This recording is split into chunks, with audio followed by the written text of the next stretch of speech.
That was crazy, man. I don't even know what to say to all that. If you guys aren't watching the UFC and you don't have it tuned in, round of applause.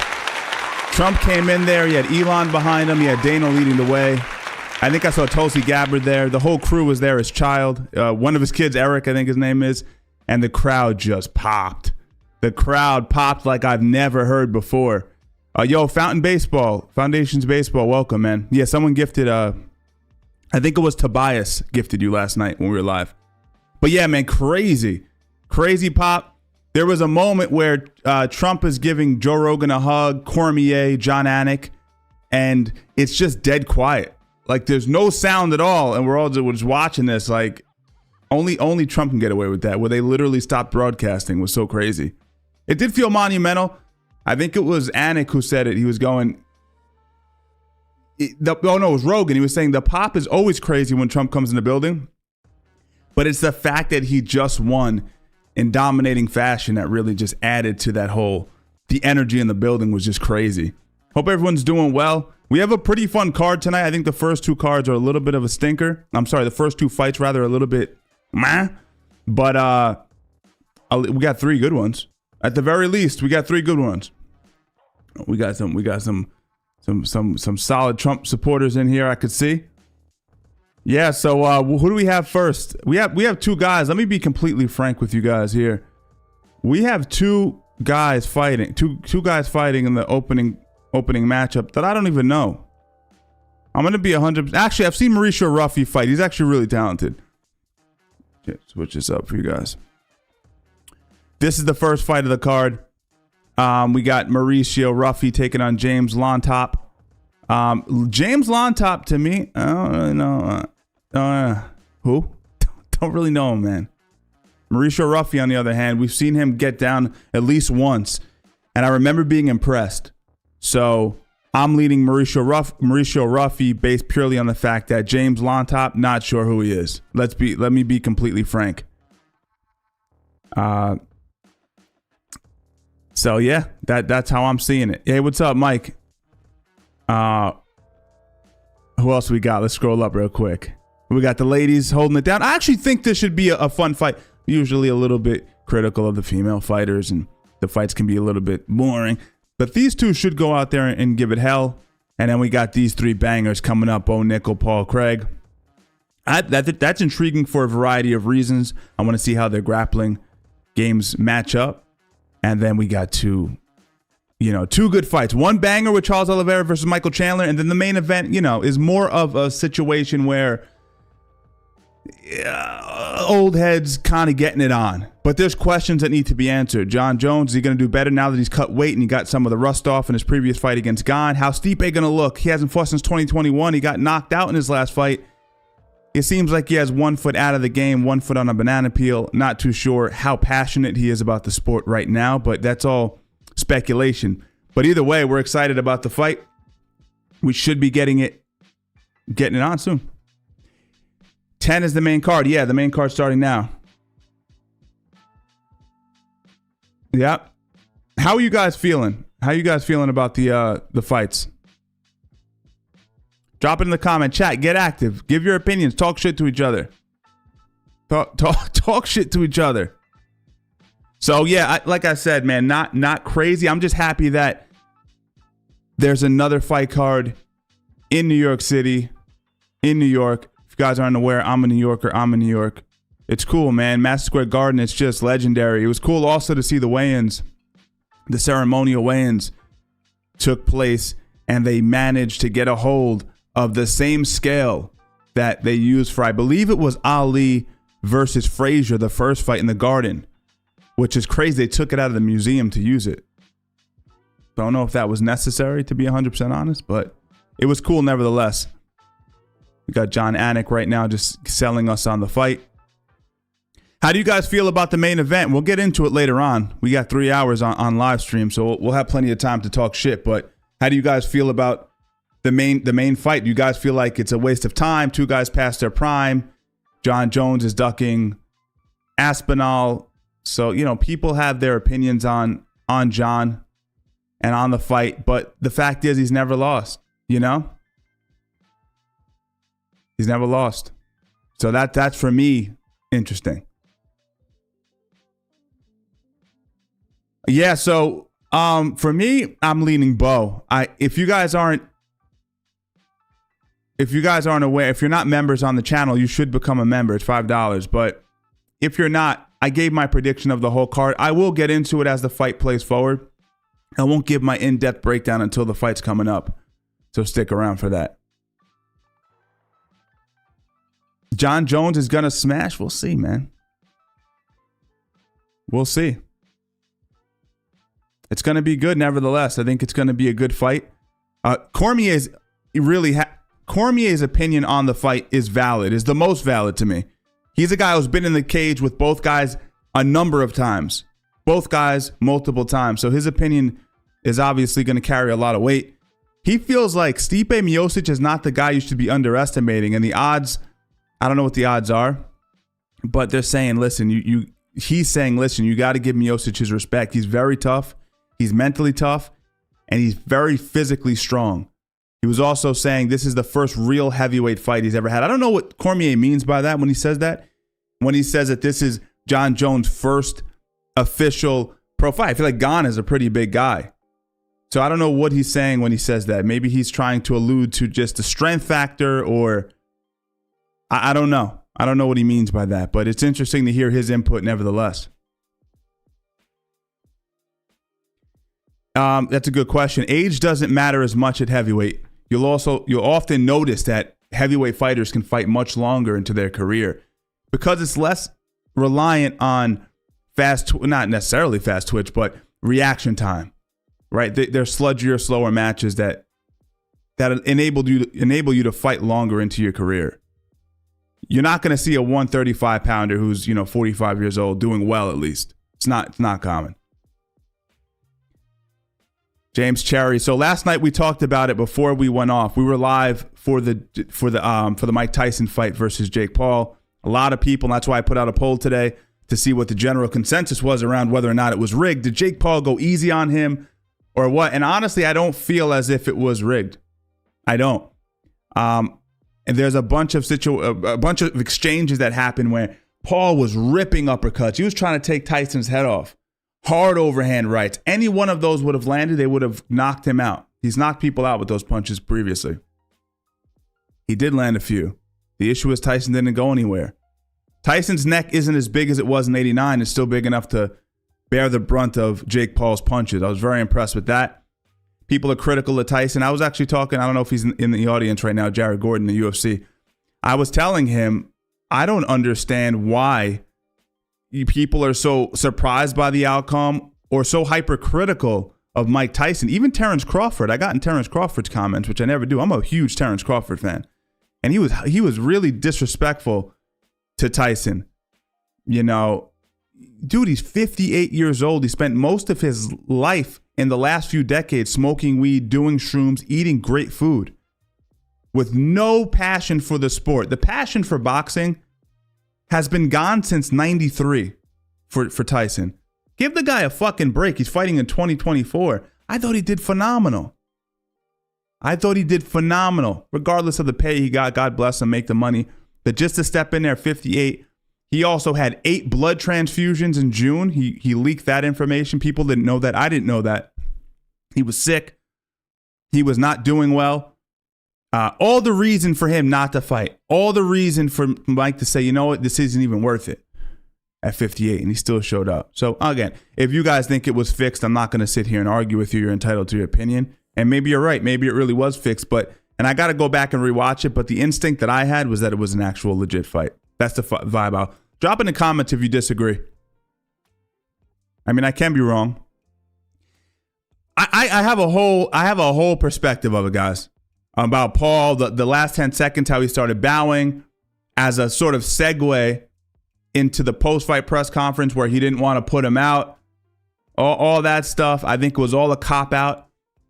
He was calling out Canelo Alvarez before the fight. After I knock out Mike Tyson, his words, not mine, I'm going to call out Canelo Alvarez. He didn't even utter Canelo's name because he realized he's not as good as he thought he was. He couldn't knock out an old man. So why would he give up a huge money fight with Canelo? You get what I'm saying? It doesn't make sense. If anything, he's a pretty shrewd businessman. I think that would be bad on his part for him to pull something like that. It would be like self-sabotage to a certain extent. So that's my perspective on it. I think he felt what it was like to deal with a guy who still moves his head pretty well. He's not easy to hurt. You hit him with your best Sunday punch and he's like fucking staring at you, biting his glove. I mean, that's pretty wild. So that's my take on it. I think Jake used that opportunity to bow out of respect, but really because he's self-serving as a way for him to sound and say, I wasn't trying that hard. You know what I'm saying? Like, it was competitive. I wasn't trying that hard, though. Okay. You're just not as good as everyone was giving you credit for, including myself. I predicted he would knock out Tyson the first 2 rounds. Luckily, I was wrong. He also said something that was pretty revealing. If you go back before the first round, the camera pans to Jake Paul, and Jake Paul goes, this is going to be I'm paraphrasing. Go back and look for it yourself. And I said it on stream. He said, this is going to be quick. Why would he say that if he wasn't really going out to knock the guy out?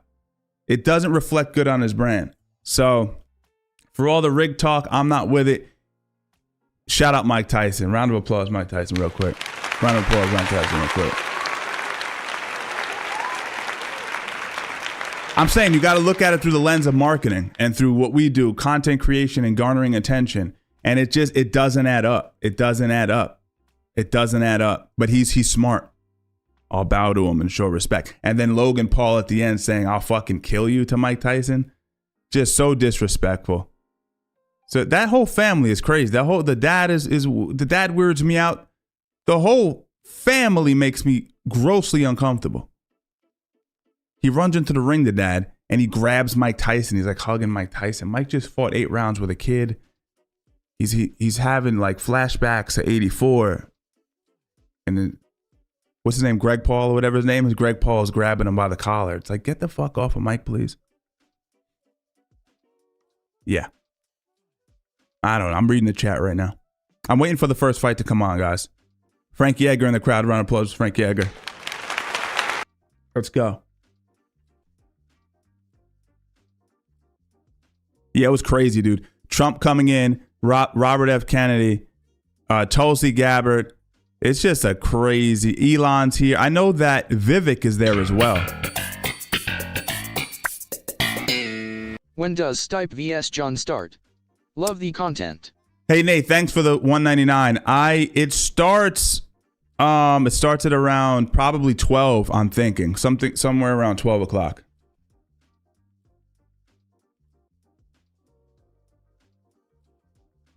Going to be good. I think it's going to be a good fight, a throwback fight. I just hope Stipe is there to actually fight and compete and not just collect a check. You 100 points corrected. Tyson did as good as he could. He looked every part of 57 years old. Paul isn't not as good as he thinks. Absolutely. And listen, Village, thank you for the $4.99, man. That is kind of my point. That's kind of my point. But I actually want to switch it up and say, I don't think he looks every bit of 57, which is a little bit of a curveball because the legs weren't gone. So I get what you're saying.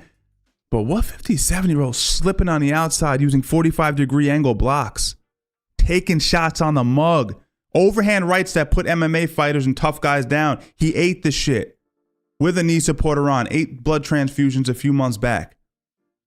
Not to get passionate here, but I don't know if that's a 57-year-old. But we're comparing him, to your point, we're comparing him to Mike Tyson back in the day where he was just a dynamo, the guy who would hit you on your shoulder and knock you out. It's hard to accept that. It is hard. But for me, it wasn't. It really wasn't. I know, and everyone, I mean, I even had a guy say he was unsubscribing under my comments because I wasn't calling it how it is. I think I'm the only one calling it how it is. Everyone's posting videos. This fight was terrible. What did you expect in the fight? That's the issue. It's this like elevated expectation. And then when you don't get what you want or you think you deserve, you get let down and you start criticizing people. It was fun. It was fun. It was a circus. Our guy didn't get knocked out. We should be fucking elated. But I do think it's bad for Jake Paul's, his brand. I don't know if Netflix is absolutely looking to book him again. Because what made that fight sell was the question mark of Jake Paul fighting a living legend. Is he going to knock him out? It's the first, so there's a novelty to it being the first event. There were many moving parts that made it special. But if I'm looking at Jake Paul's performance, I'm Netflix, I'm going, man, if he doesn't have the right dance partner, I don't know if we won't do as well as we did last time, but we may have drained that, we may have milked that cow, so to speak. I could be wrong on that.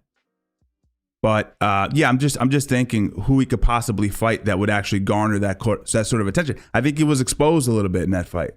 I mean, the one pro fighter he did fight, which was Tommy Fury, who isn't even a British level. And this is Carl Froch's words. Carl Froch is a legendary British boxer. He was saying Tommy's not even he wouldn't win a championship in Britain, like a British title. So he's and he couldn't beat him, even though it was a competitive fight. I don't know. I just don't know where he can go. He's kind of running out of options. Maybe he fights a crazy character like Andrew Tate, because Andrew Tate called him out. Andrew Tate can't box to save his life. Good kickboxing, but pulls back from his punches. I don't think he'd do pretty. I think Jake can get him out of there. But that would be a great way for Netflix to sell some tickets. All right, we have the two guys walking into the cage now. Yeah, I don't know, guys.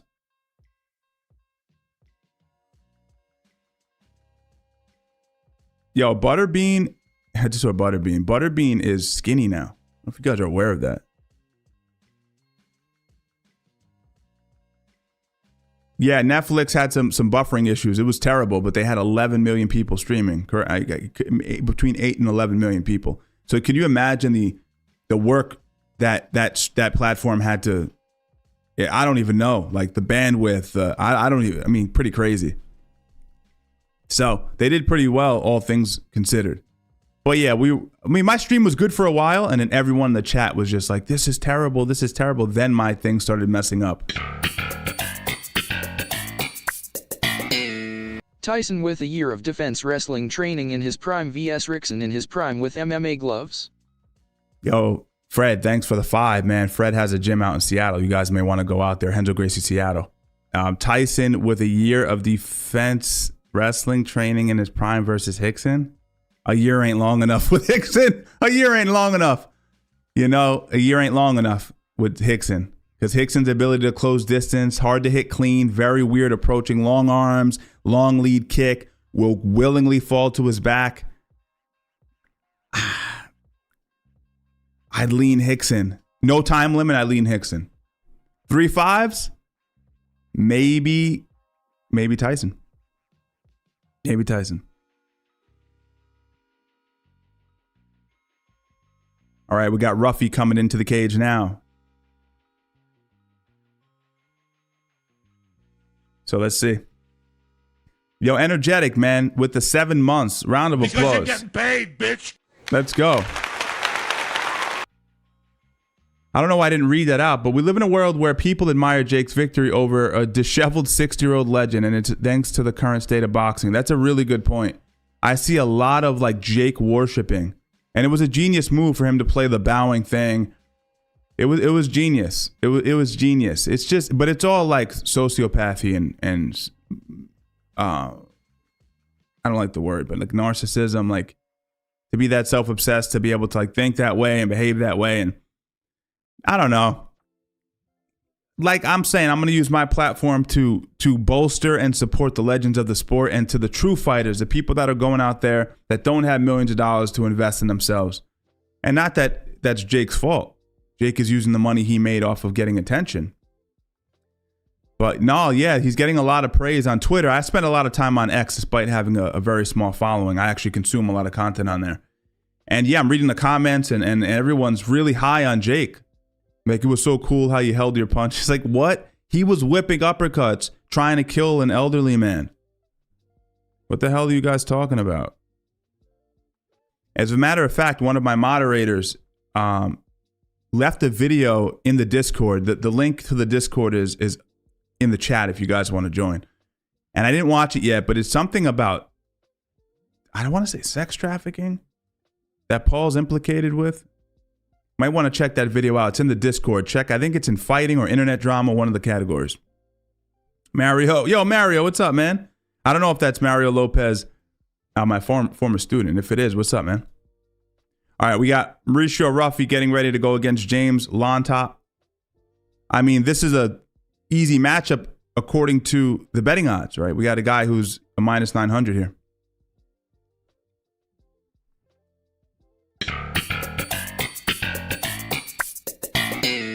Just want to shout Maniac Marcus McGee. I train with him out here in MMA Lab, and there is no one who outworks this good man. Great job, brother. Hey, you got it. Thanks for the 5, Chris. Appreciate it, man. Mario, man, good to see you, brother. Good to see you, man.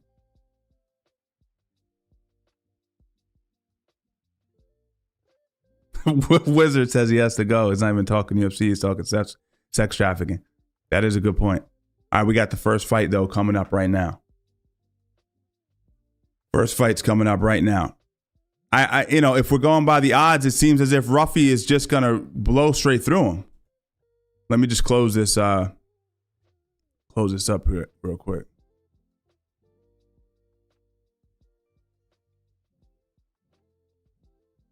All right.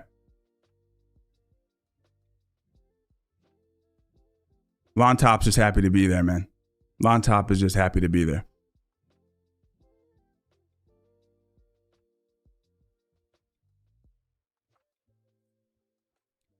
Drop it in the chat. What's your prediction for this fight? How does it go? Ruffy 10-1, minus 900 favorite.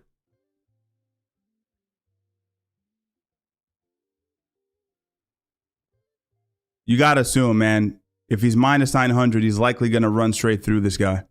It's not going to be that competitive. Let's go. The energy in this arena is absolutely electric. Absolutely electric. You know what? Let me mute my desktop and put this on so I can hear it. All right. Oh, yeah. Let me actually get my clock ready, right? This is a catchweight fight. Right. It's a catchweight fight. All right, round 1. Ruffy comes out with that beautiful wide stance, reminiscent of McGregor almost at the legs, at the lower half. That's what Joe says. I don't know if you guys are listening to the commentary as well. He stands like Connor.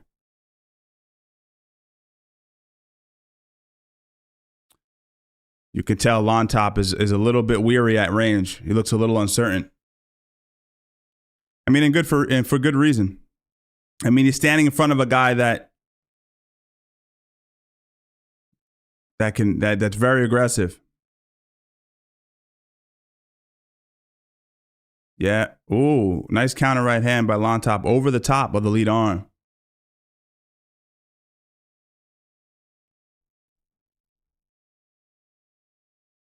It's tough when you fight a guy like Ruffy and he has really good feints on the outside. He's very confident. You gotta feint your dick off. You really have to feint your dick off. You have to force him to show his cards. And that's what Llontop's doing. He's feinting and now he's pushing Ruffy backwards. That's a good look. And also, Lan, let me say something. I'm really excited that they brought the old gloves back. The old gloves back, man. I don't know if you guys are aware, but UFC switched gloves. They have a new design. They went back to the old design for tonight. And there's already been an increase in knockouts. So it's been a good thing so far. See how Ruffy's stable in the center? Stable, small steps, great stance, equidistant space between his feet, confident, slips his head to the outside. Yeah, very reminiscent of Conor McGregor. Very calm, looks to set up the backhand, rally you into the right hand. And Llontop now is winging punches. He's going to run into that right hand. But if he works behind his feints, he can do very well.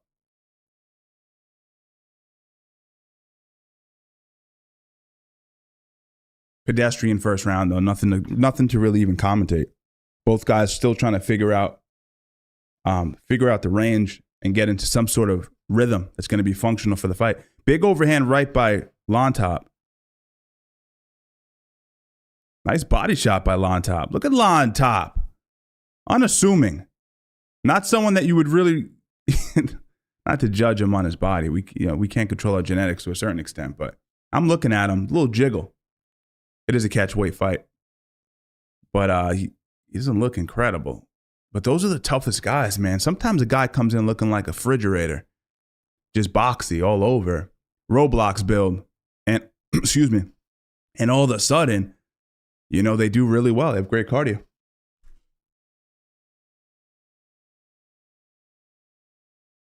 I expected a stronger round from Ruffy. I expected him to get off a little bit more with his hands, combinations with his hands. He's having a hard time. Nice right hand. Ruffy rolls the right hand. He rolls the right hand. Very good defensively speaking. Not bad at all.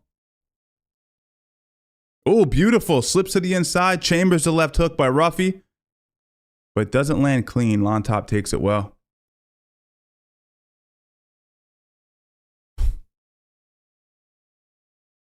Oh, nice. Good head movement. He's quick, Ruffy. Very quick.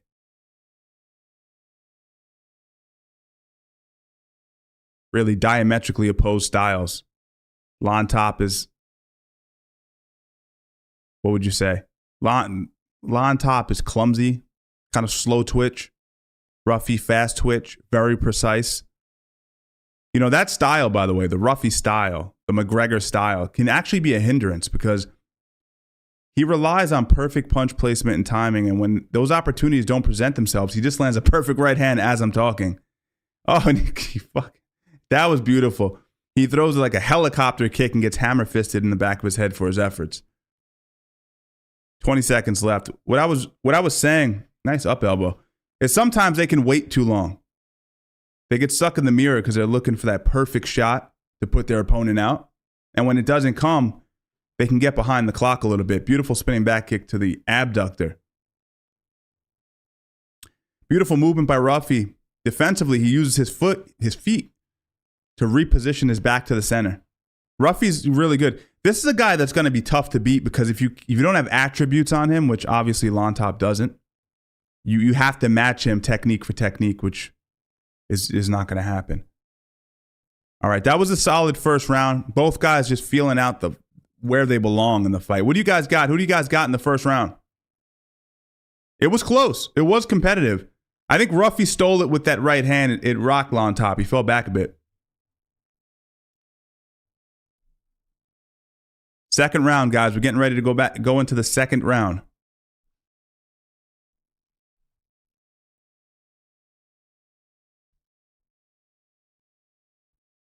Yeah, that right hand right here.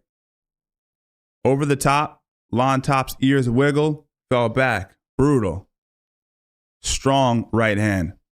Second round coming up. Hope everyone's having a good night in the chat.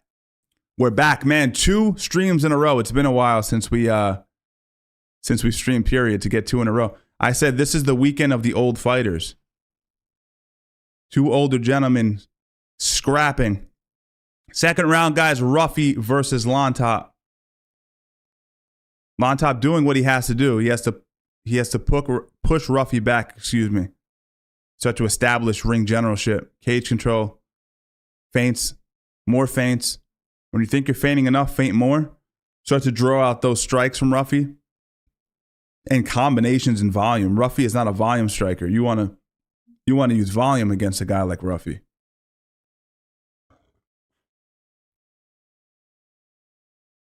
Nice stiff jab by Ruffy. Beautiful. Beautiful jab.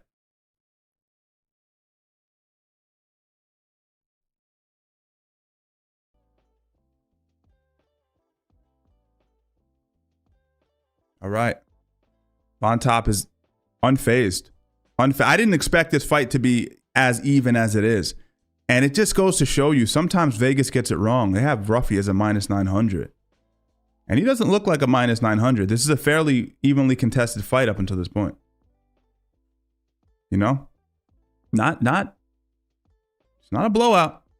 Outside of that right hand in the first round, it's not a blowout. Ruffy misses the right hand. Oh, right when I said that, he fucking launches a beautiful left uppercut. Ruffy's looking to finish the fight, guys. Almost kicks him in the head. Hammer fist from the standing position. Ruffy, beautiful. I got to rewatch that. I have to see what the shot was that landed that put Llontop down. That was impressive. Right when I was saying that, he just placed the perfect shot. And you can see Llontop's legs just go. Just went. Beautiful turn by Ruffy. Now he's going to look to place that shot. Huge swelling. Black and blue swelling under the left eye. Brutal. Face is wearing it now. Nice jab by Llontop going forward. Ruffy's breathing hard. It happens sometimes when you have a guy hurt and you start to follow up and try to get him out of there. You can burn a lot of energy. It was a left hook, guys, that knocked him down, if I'm not mistaken. He does that McGregor shift. Really nice. He hasn't landed off of it yet, but it's still impressive. Ruffy's looking tired. Spent a lot of energy trying to get Llontop out. Turns lovely. Yeah, see, that's smart. You saw that guy's Llontop kicks to the body? That's what he should be doing. You notice your opponent starting to get a little fatigued. Start teeping to the body. And especially a guy like Ruffy who uses such good head movement. He slips, rolls, punches really well. You want to attack the breadbasket. Not only is that the only target that's available above the waist. Oh, beautiful right hand over the lead shoulder. Llontop's legs are gone, guys. He might put him out here. He's looking for a spinning back elbow. No, he's looking to spin. It looks like Ruffy's looking to spin. Llontop's tough, guys. Llontop is tough.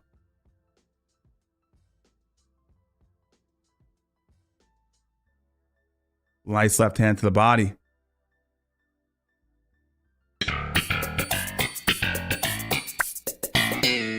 You think Jones Wrestling and BJJ has improved a lot since training with Gordon and Gable? Yo, also Mikey. Sent you messages on Patreon. Thanks, Steve. Yo, Mikey, thanks for the 5, man. I'll definitely check the message out. Do you think wrestling with BJJ? Yeah, I would think so. I think he's such a sponge. Surrounding yourself with guys like Gable and Gordon's only going to help him improve. The fact that he's lost weight is showing me that Jon Jones is really serious about this fight. So, yeah, I suspect it's going to play a role. Fighting a 43-year-old guy who's not a jiu-jitsu player.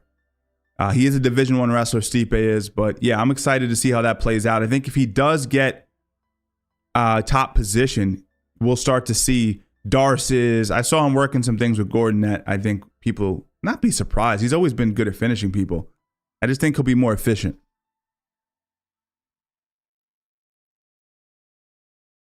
Ruffy swinging and missing now. Good round. This is a great learning experience for Ruffy too, guys, because what happened there is Ruffy almost had him out. And this is hard mentally. People don't talk about this enough, so I'm going to do it. Let me see this knockdown. That fucking right hand. Look at this right hand, guys. Boom.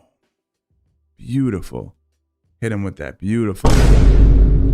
Left hook right. It was an uppercut, guys. Right on the chin. He wasn't even looking. He landed the left uppercut, and he wasn't even looking. Yeah, he's hitting. Llontop just has a great chin. He's very durable. But what I was getting at before I started ranting, damn bots in here, was sometimes you hurt a guy and you think you got him out of there and you're giving your all to try to get him out of the fight. And what you quickly realize is he's tough. And then you have a gut check moment where you start second guessing your ability to finish the fight. You start second guessing. There's a lot of things that play in your mind. It's actually a psychological battle. So it's tough, man. It's definitely tough. It's not easy beating the shit out of someone who doesn't go away. As crazy as that sounds.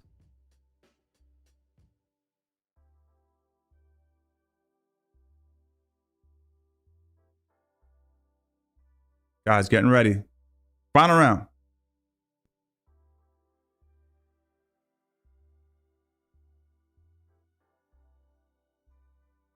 I mean, if I'm coming in as Ruffy as a minus 900, he should have gotten the finish, but I think Llontop is tougher than people are giving him credit for.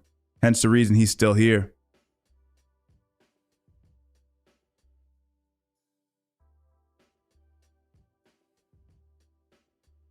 But listen, it's good strategy for Ruffy, and it's good experience, man.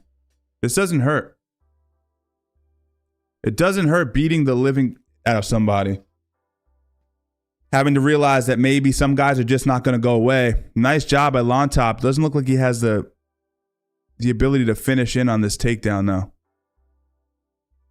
Yeah, Ruffy did a really good job of getting 2-on-1 and then turning here. Rolls. He rolls shots very well. It's so evident that he was influenced by McGregor in such a big way. Like McGregor's style imprinted on Ruffy in a very big way. Llontop's looking for a big shot. You can see him. Look at him. He's all heart. Never heard of Llontop before this. His name sounds like a creative fighter name in the video games. Like when you do a generic auto generic, like, just generate a name for me. I want to get to playing the career mode. Llontop comes out. Similar to Peyton Talbot. Because you're getting paid, bitch. Llontop and Talbot. Hey, listen, Jacob, welcome to the SG, man. Welcome, welcome. I do predictions and stuff, so you'll get some exclusive content on there. If anyone's looking to join, you can join for as little as $5. So listen, Llontop, creative fighter. Put some respect on his name, man. He's tough. He is absolutely tough.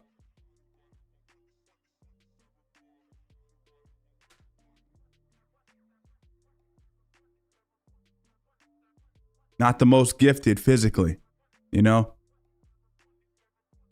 But not a happy to be there guy. Not a happy to, I thought he was like, I'm just happy to be here kind of a fighter, but he's not. He's going for it.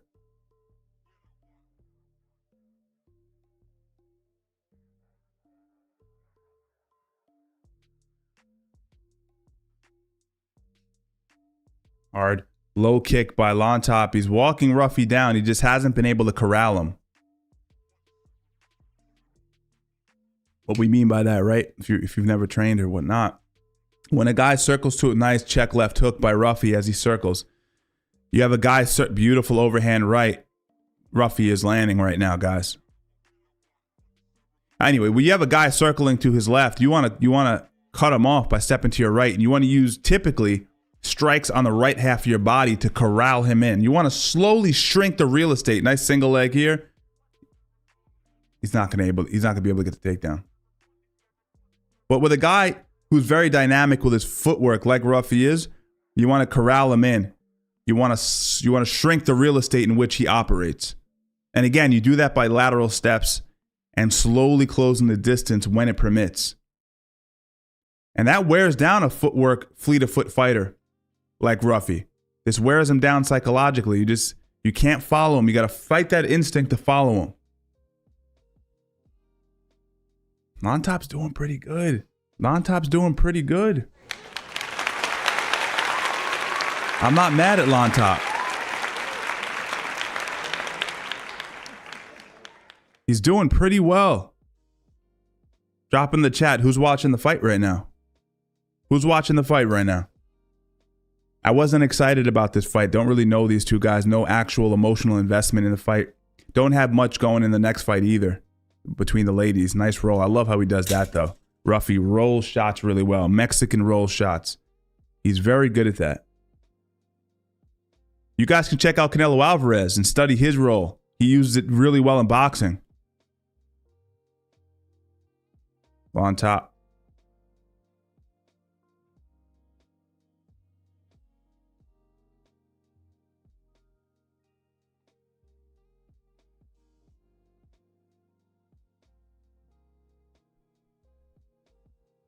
Like, I'm not going to sit here and say Llontop's my favorite fighter right now. That was a nice jab he just landed. But, oh, he just eats a left hand as he stumbles forward, and he took it right on the chin. Some guys are like this, I'm telling you.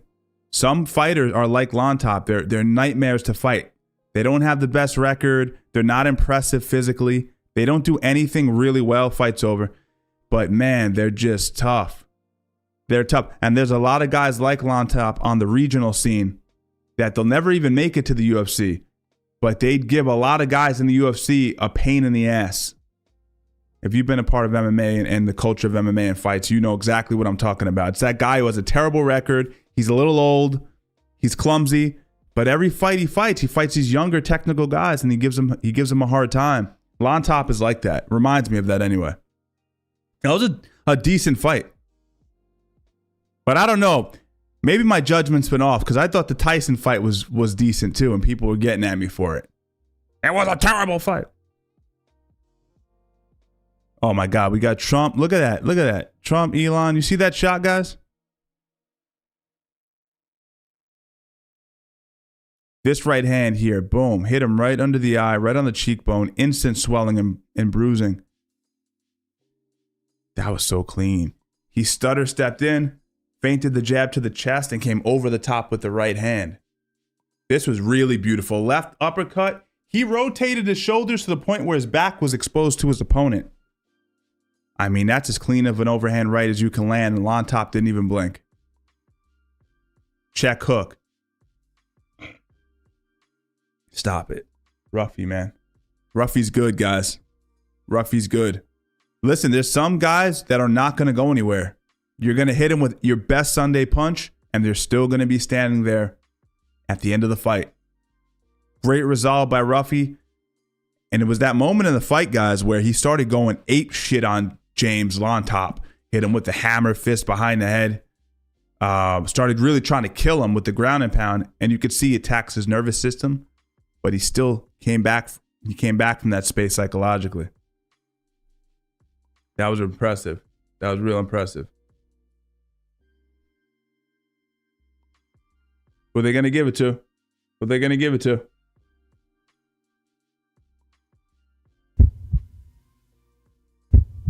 Who are they going to give it to? Imagine they give it to Llontop. Disrespectful. Who are they going to give it to? My man Ruffy gets it. And that was the craziest thing. Llontop, if you guys are not watching, Llontop just went as if he expected to win the fight. That's crazy. He expected to win that.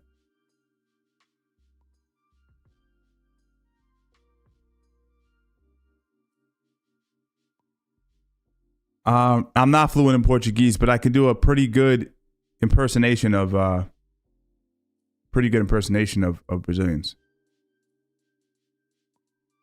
Oh, that left uppercut was so money. So money. Crazy.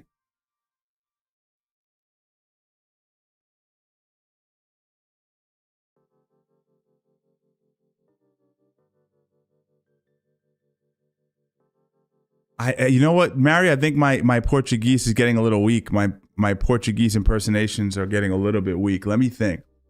If Jon Jones is gonna go against Miocic, it's gonna be a good fight. I think he's gonna use his elbows. He's gonna take him down. He's gonna use his experience. Miocic, not bad. I'm a little rusty. Used to be better. What are you gonna do? What are you gonna do? Guys, I have a sound. I have one sound that I'm so proud of. You guys ready for? You know I'm a big Seinfeld fan, right? This is my favorite sound that I got going right now. You ready?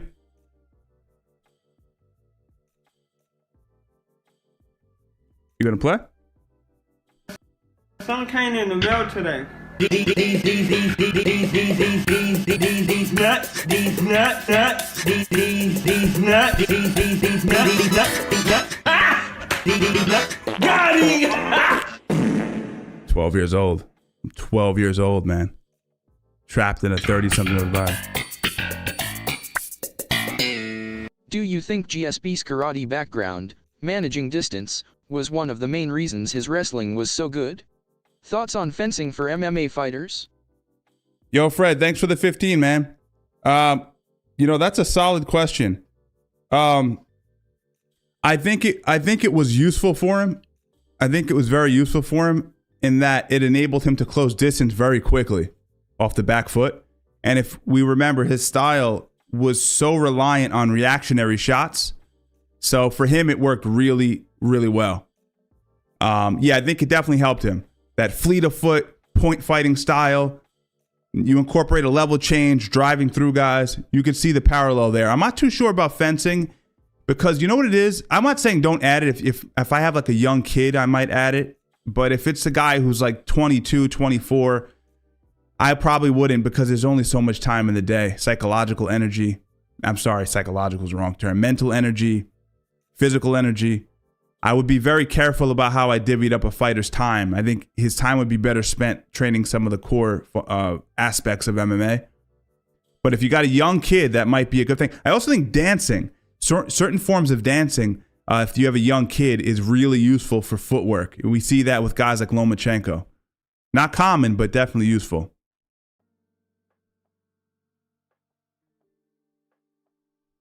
All right, let's see. All right, we got the late. Do you see the warm-up, guys? Do you see the warm-up she's doing? They're touching each other's shoulders. Hand-eye coordination, warming up the senses here.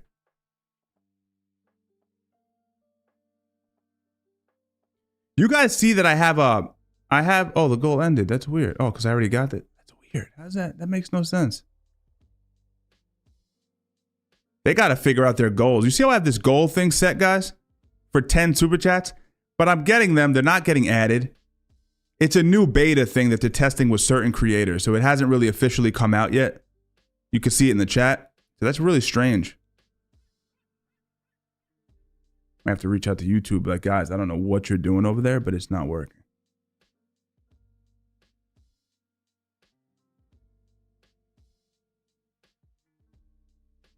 You know, the Bo fight is going to be very interesting.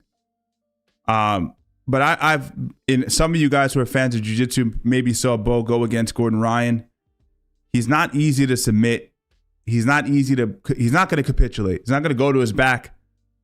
And I don't think my predictions in the membership only video, what did I say? I actually don't think I said this in the members only video, but Craig is a hard puncher, but he's a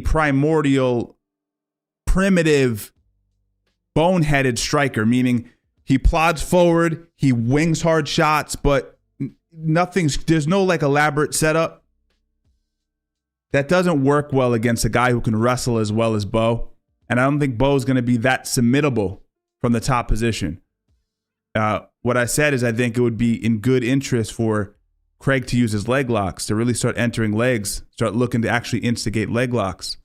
Because that's where I think Bo's experience is probably going to fail him. Those weird positions. Craig's been shown to be able to use leg locks in MMA. Otherwise, I wouldn't suggest it. We got Jon Jones making his way to into the arena. Let's go. How do you guys feel about Jon Jones overall? Drop it in the chat. You guys fans of him? Polarizing character, right? Hard to like him. Stipe Miocic, everyone likes him. Coming in with the beautiful blue pinstripe suit. He's put on size. He's put on muscle. He saved his body because he's had a really long layoff. Layoffs probably don't play as big of a role for heavyweights, especially when you're going against a guy like Jones who only fought once in the last few years too. So it's not as if there's a big discrepancy there. Man, going to be interesting. Man, if Stipe is the first person to give Jon Jones a loss, this stream will be going crazy. Going to be nuts, guys.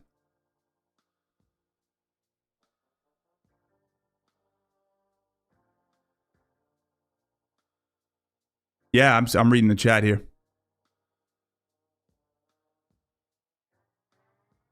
Not a Jon Jones fan, huh? Yeah, I speak about this all the time. There's few things that you can do as a fighter, as an MMA fighter or a boxer or whatever it is that you do in your life. And I wouldn't be able to compartmentalize it. Like, in other words, if you disrespected children, there's certain things you would do that I don't give a what it is that you do in MMA that's amazing. We can't separate the man from the the crime. But what has he done in his personal life, right? He hit his wife in front of his kids from the alleged, from what I've heard on the internet. That's pretty tough. But I do my best to just, because I don't know the situation, to just like stay out of it and just mind my business with that kind of stuff. Stay out of a man's personal life and just say he's a great fighter. He's entertained us for many, many years. So I try to do my best with that. It is hard though. It's hard not to get on the Jon Jones hate train.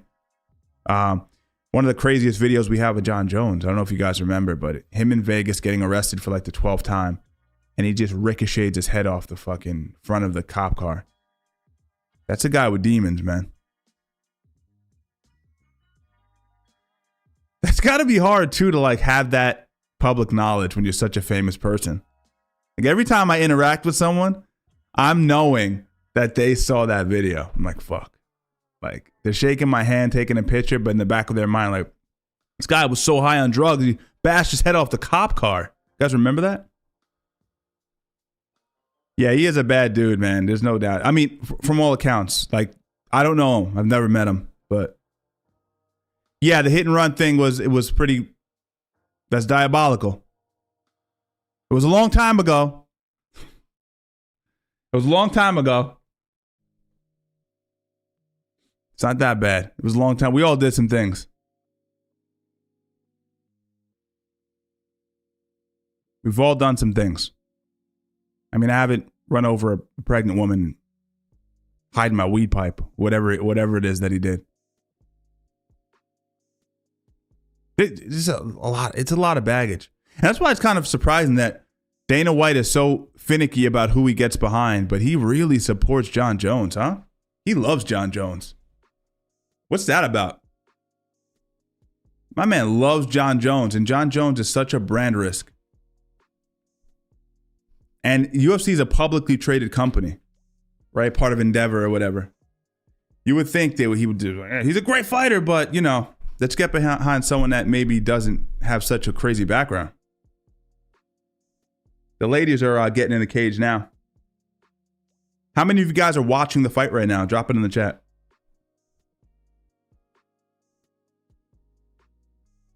I'm not sure. You know, I actually confused these two girls for each other. I have. Let me switch the camera here real quick. I've actually confused these two. I mean, they're almost the same in my head for some reason. They look very different, but for whatever reason, I conflate the two. I'm like, yeah. Who do you guys got? Let me do a poll, right? That would make sense. Let me do a poll. Drop it. Drop your vote in here now. What's her name? I already forgot. Silva and Araujo. I can't spell that. Araujo. I'm gonna spell it wrong. Give me a break. Silva and Araujo.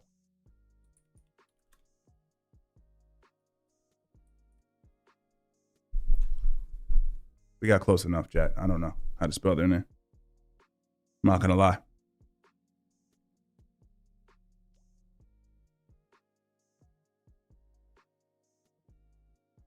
Yeah, you know what it is too? I'm not like, am I going to say this every time I go live? I don't really like female fighting. And it's not some like adolescent-based statement. Oh, based. Nah, I really don't. I just don't have fun. I find myself like, if I'm streaming, right? So I'm on camera. But if I wasn't on camera, I wouldn't watch the fight. It might be on the TV, but I'd be scrolling. I'd be doing something else. I wouldn't like I probably wouldn't be watching the fight. So you could say, oh, Steve, you're a casual. I've been watching fighting since like 99. So I'm far from a casual, but I just don't have a taste for it for whatever reason. I don't know why. And again, it's not me trying to, you know, the based edgy shit is like not it. It's just, it's really whack. It's just women are boring to watch fight. It's crazy. I don't think that's bad. Probably a good thing.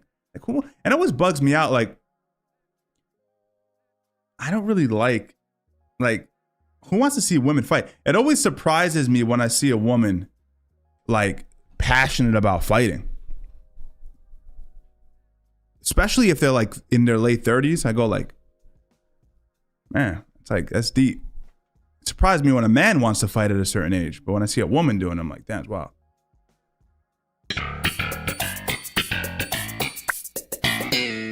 Do the women not have to wear a cup for their boobs? Their boobs. Thanks for the 5, Patrick. Yeah, man. We got the 2 ladies in here. We're going to give them a fair shake. These are 2 very talented female fighters. I'm leaning towards, I mean, it's kind of corny to say this because she's the favorite, but I'm leaning towards Silva, Karine Silva. Karine Silva, I believe is how you pronounce her name. I do remember her stand-up. Her kickboxing was very impressive. She was also just very childlike. I was watching the embedded footage, and she's in New York for the first time. This is happening in Madison Square Garden. And she's in like a thrift store, and she's grabbing the snow globes, and she's flipping them up, and she's like FaceTiming with her mom. She's like a child. I was like, yeah, this is adorable, man. Got to get behind this girl. Like an Innocence tour. Karine Silva getting ready to get it in. Does she get the stoppage? I don't know if she gets the stoppage, but it should be a good fight nevertheless.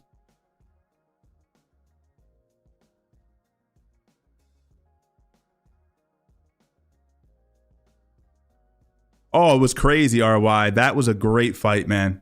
The female fight for the Tyson card was absolutely outstanding. Yeah. No, there are women, and we know who they are in MMA as well, that we love watching them fight. They're incredibly talented. All due respect. All due respect. I was just sort of brushing with a broad brush when it comes to female fighting. I'm speaking broadly.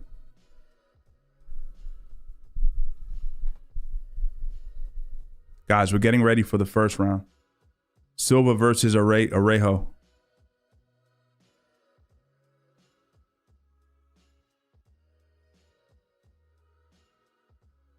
All right. Oh, Araujo's ready to go. She's in a sprinter stance. She's ready to go.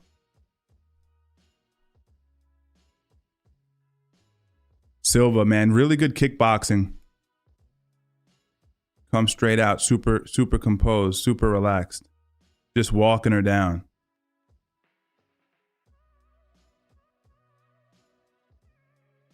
Wow.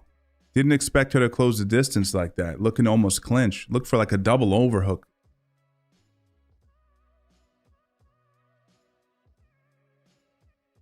Let me turn this music off in the background.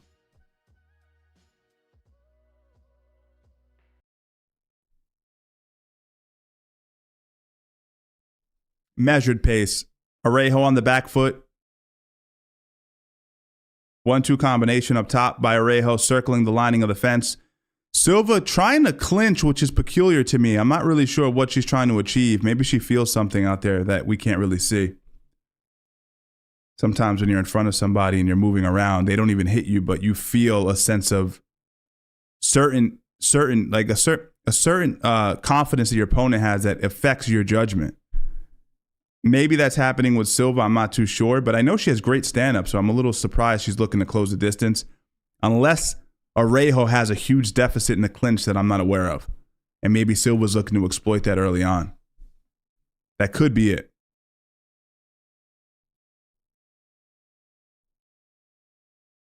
Silva doesn't seem herself, man. I saw her fight. Last time I saw a fight, she was super confident. She looks a little... Fuck is she running in for the clinch like this is 2002? It's very strange.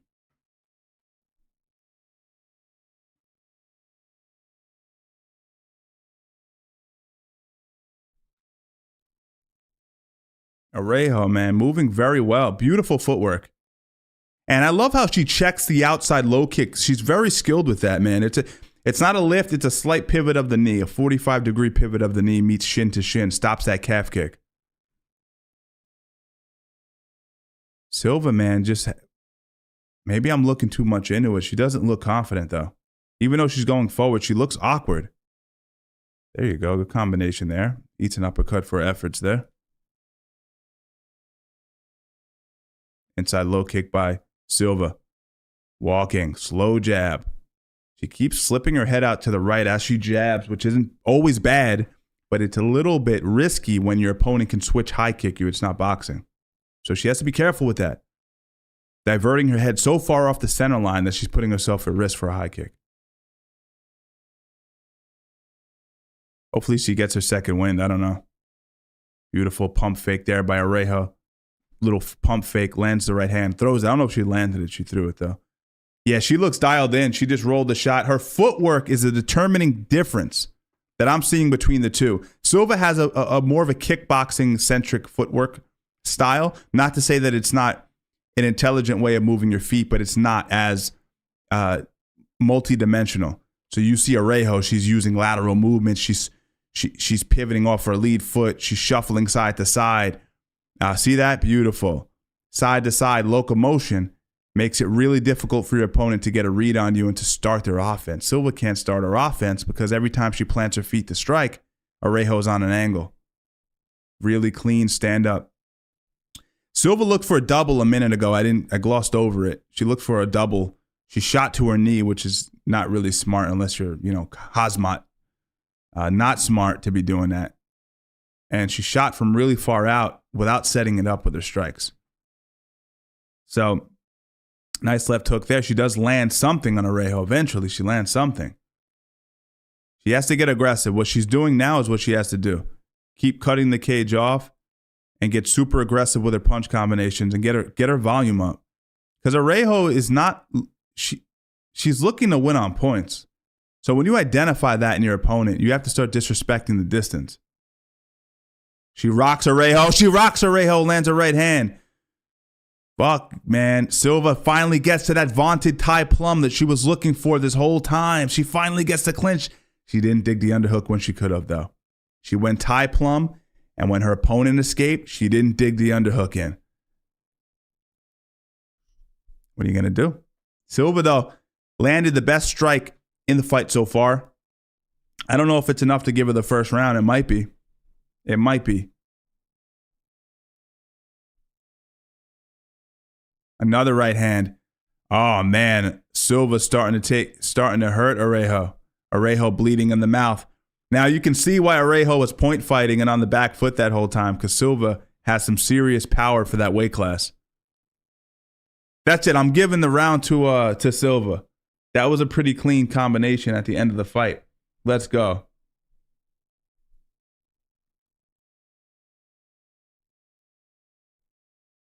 In between rounds now.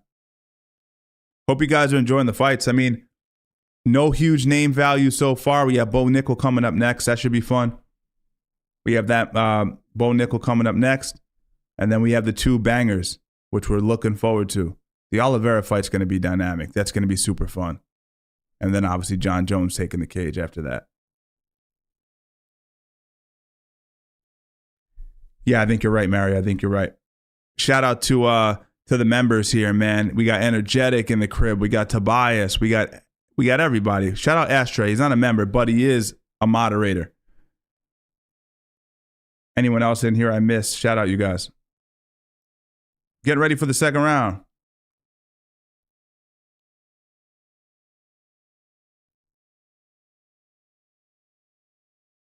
Now, if I'm Silva coming into the second round, I'm super confident, man. I know that I can hurt her. At the end of the first round, nice combination counter. That's what Araujo has to do. She has to get respect from Silva. When your opponent hurts you, you got to get it. You got to get back. You got to get something back from them. You cannot disrespect me. If you let your opponent disrespect you, they'll keep taking. Anyway, the round ended and Silva had a crossface in place. And she was just mashing Araujo's face like a child. She feels something. Now with this body lock, let's see if she can instigate some sort of tight waist with the left hand. She's looking to scrape the leg with an outside trip. Araujo doing a good job of thumb posting on the bicep to stop that connection. You don't want your opponent to connect their hands around your body. Yeah, Araujo's really educated defensively from the clinch. She's really tough to get a hold of. And Silva is just, for lack of a better comparison, I'll just say like a George Foreman. She just mummies her way in, No sophistication in the feet. Hops out of range awkwardly in a straight line. But you know if she puts those paws on you, she's going to do some serious damage. She's very heavy-handed. Araujo's bloodied all around the mouth. That shows us that, beautiful teep kick. She caught a toenail right on. Yo, she just chucked her right hand. I love how she throws the right hand. She throws it like she's throwing a baseball. She doesn't rotate like a boxer rotates. It's almost like she's throwing something. Beautiful takedown, tight waist with the palm-to-palm connection. She has to get head height, though. See how her head and hips are below Araujo? She'll never be able to score the takedown. Now she's up.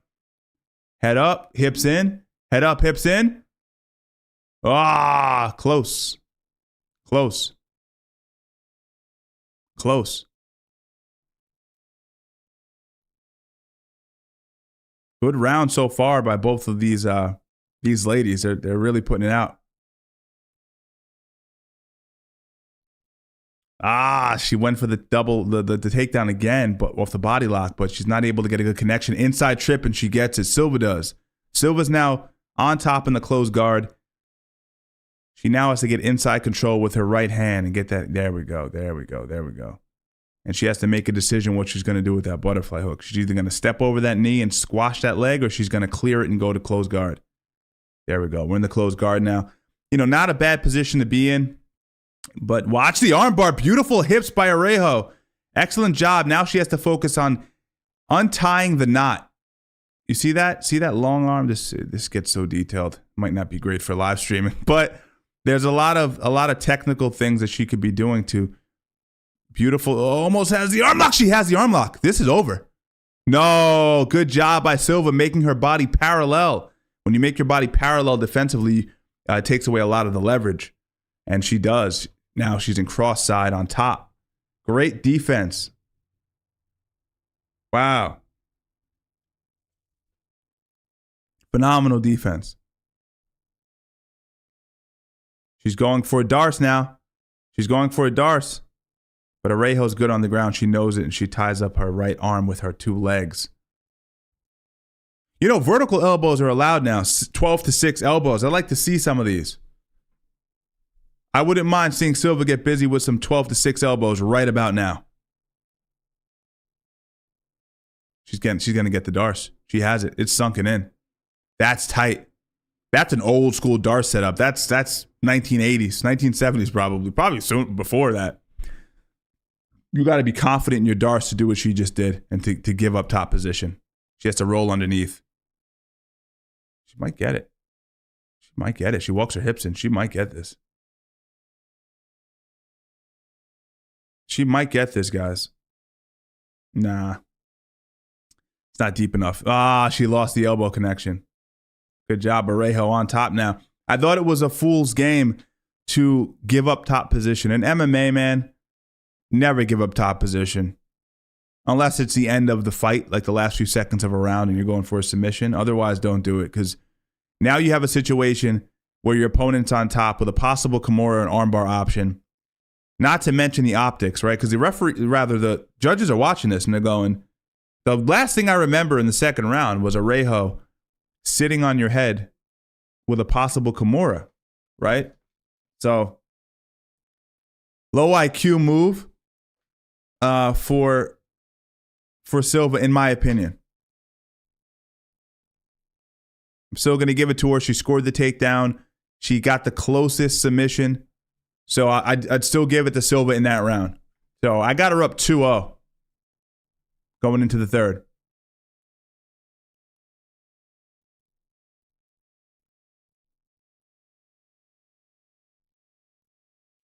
Dustin, I'm going to block you for the disrespect that you just showed me. I'm going to take the time to go on to the live stream. And I'm going to wait for it to auto load. First it has to auto load. And then I'm going to block them, guys. And usually I do a vote. But I'm not even going to give you the benefit of the vote.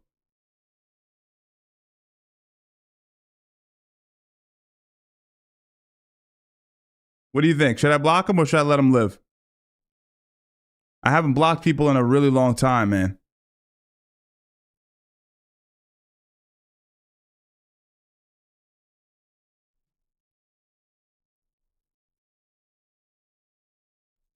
All right, let's get it. I'll get back to him. Block him. What was his name again? I'll block him.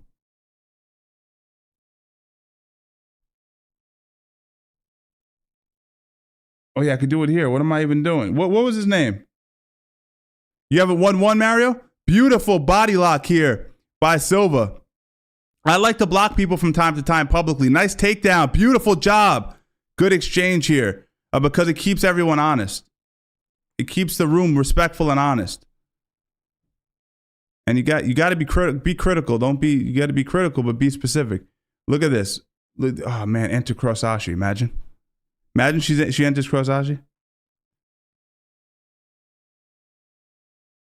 All right, we're blocking Chris. We're blocking Christopher now, too. Blocking former members. Holding the glove. Silva was holding the glove there.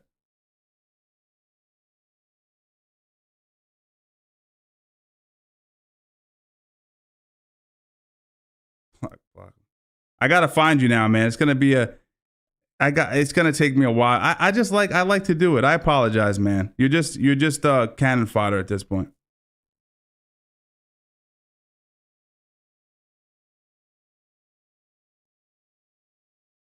Cannon fodder. He's cannon fodder. I love it, man. Sometimes I like to do it. It's like sometimes, you know what I do, guys? I wake up. Like, let's say I wake up in the morning and it's a bad habit. Like, I'll check comments. I'm barely awake and I'll see someone critical of me and I'll just block them. Before coffee, it's the worst time to catch me because I'm like already kind of like annoyed. And I'm like, who's catching these strays real quick? And then you realize the guy didn't really say anything offensive. I just misconstrued the words. Terrible. All right, we have a situation now. It's a little petty, but we're having fun on stream. Silva's back up now. She has to score the top position.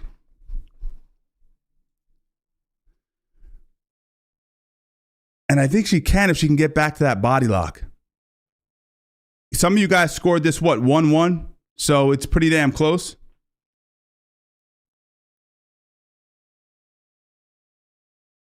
Oh, beautiful right hand by Araujo.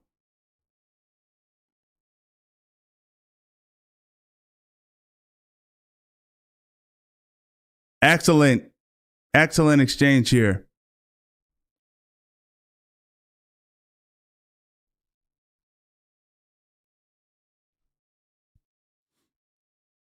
When is Aspinall playing?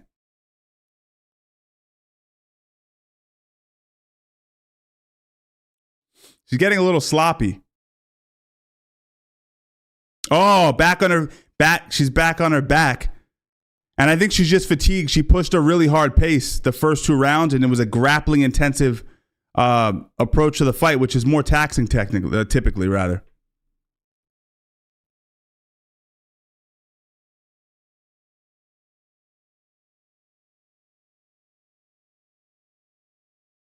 Oh, he did? Damn, man. I'm sorry, man. That was disrespectful. I'm sorry. See what happens with me, man? See, remember, energetic, you looked out for him. I'll get him. I'll unblock him. I'll unblock him. See what I'm saying? I'm not really paying attention to the chat. Oh, man, she's stumbling all over the place. I look over at the chat for 2 seconds. I misconstrue things. And I haven't blocked someone in so long that it's a fun thing for me to do. So I apologize. We got a great chat typically. Chucking hard punches. Silva's just sloppy, though.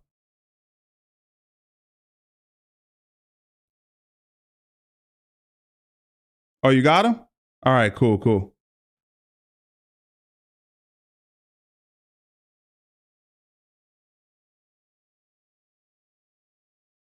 Head inside position. You see her posture, though, guys. You see how Silva's head is super low.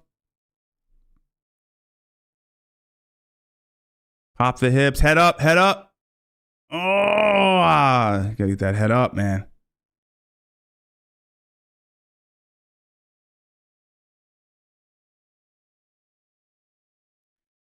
She's really good from the clinch.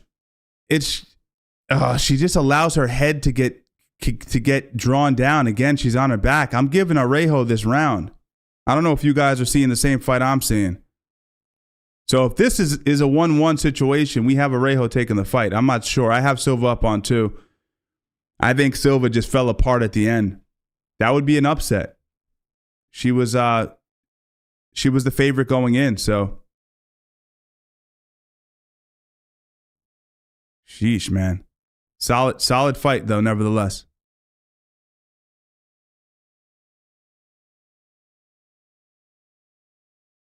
That right hand. Silva has a really good right hand. Like I said, it's almost like she's throwing a baseball. She chucks it. It's really effective though. I don't know, man. First round I'll give to, but the first round you can give to Araujo because she didn't do well until the last few seconds. Araujo definitely won the third, right? Are we on the same page with that? Yeah, I would have to. I'd have to give Araujo the, I don't know. Thank God I'm not a judge, man.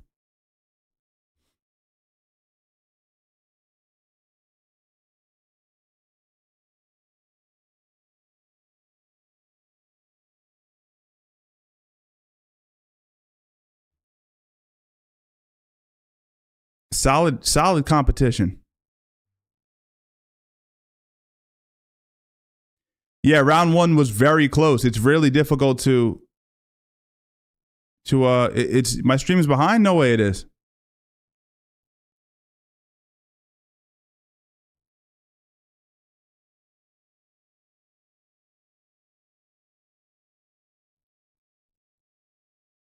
Oh, it is behind, isn't it? Mother freaker.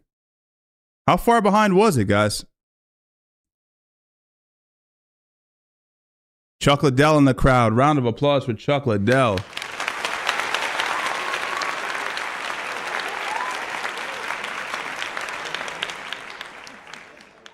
Mike Musameshi, yo, you can blink, bro. Tell him we can blink. Gotta blink, man. All right, guys, we finally have a few fun fights we're looking forward to.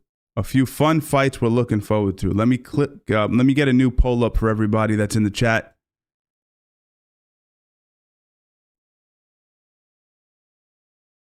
All right, who do you got? Who do you have? Last 3 fights of the night. Bo. Let's do it.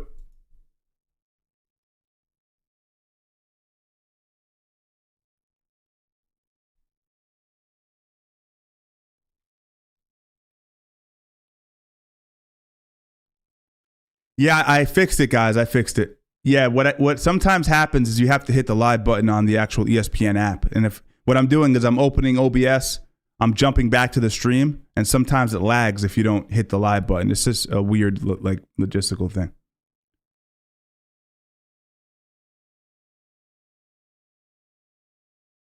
Bo, 100%.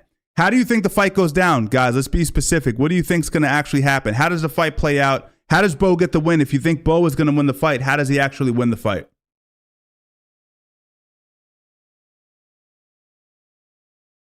Yo, Tef Void, what's up, man?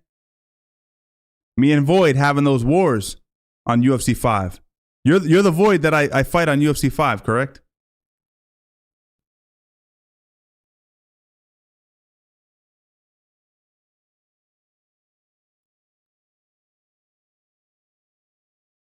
Yeah, the Charles fight's going to be dynamite. Knockout by Bo. Bo by sub. Wow, first round KO. You guys are a few KOs here. Okay. Oh, you're not the same Void. He's not the same Void.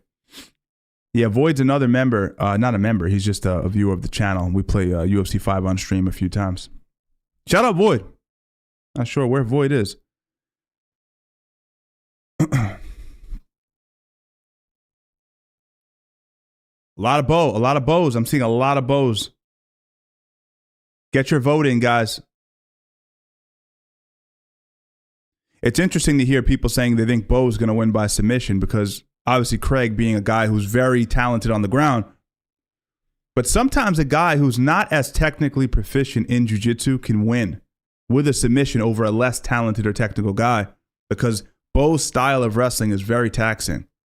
Very taxing. When you got a good high-level wrestler like that on top of you, it diminishes your jiu-jitsu, the effectiveness of your jiu-jitsu.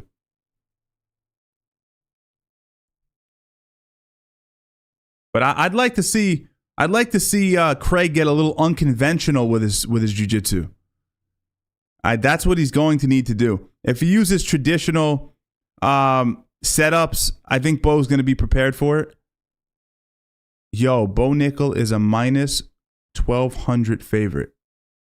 Crazy. Bruh. That's crazy.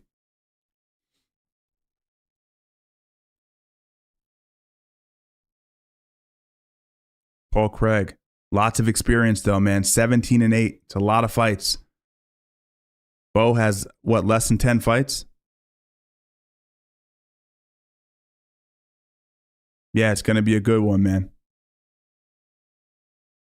But everyone keeps saying, oh, this is going to be the one fight that ends the hype for Bo. This is the one that's going to derail Bo.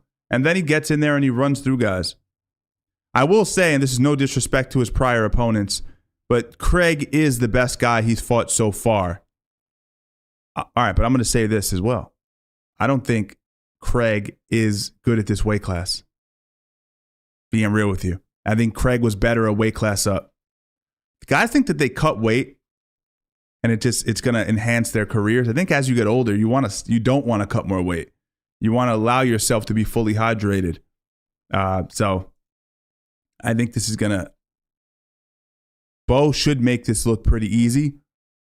Again, I just don't think Craig is good at this weight class from what I've seen of him. But what Bo does that could cause problems for him if Craig can capitalize on the feet is Bo closes distance very quickly, but he puts himself off balance sometimes. We've seen it in previous fights, but no one made him pay for it. Kind of lunges in and he loses balance. Maybe Craig can place one on the kisser and disrupt a little bit of the rhythm early on, discourage the kid, but let's see how it goes. Get your votes in, guys. That's a funny statement, Tobias. He is one of those guys that on the right day, he can beat just about anyone. But yeah, sometimes he just doesn't show up and it's kind of strange.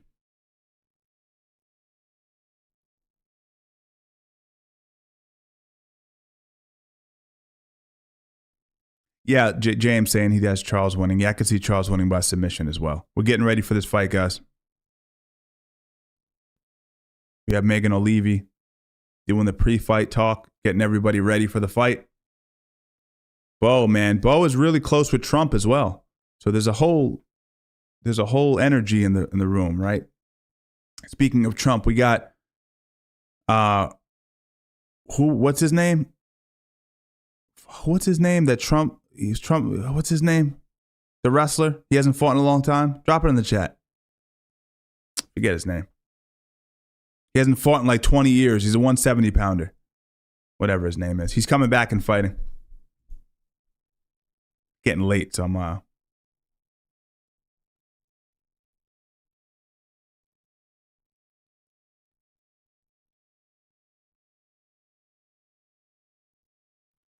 I don't know. They're friendly though. Yeah, they're friendly. He said Hulk Hogan. Colby Covington. Thank you, Dustin. I'm sorry for blocking you before. Colby Covington. He's coming back and fighting. He has a fight lined up.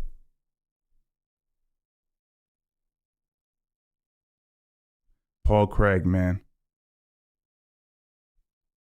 Diced up, though. Super good shape. He looks very lean.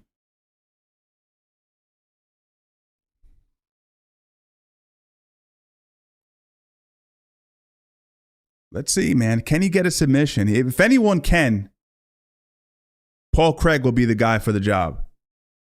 If anyone can submit, I'm going to be Paul Craig.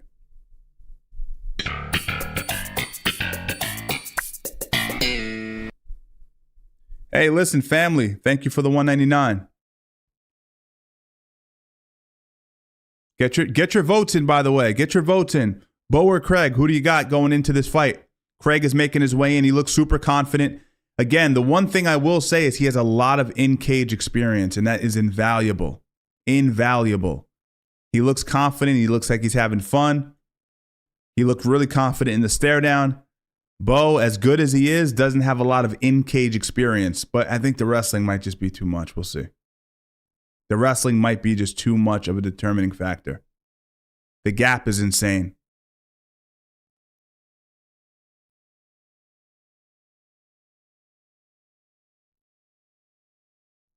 That would be, listen, you say that Craig might KO him. Listen, that'd be a huge upset. That would be a huge upset. Bo coming out, looking confident. Let me get a little volume for myself. Let me mute the desktop.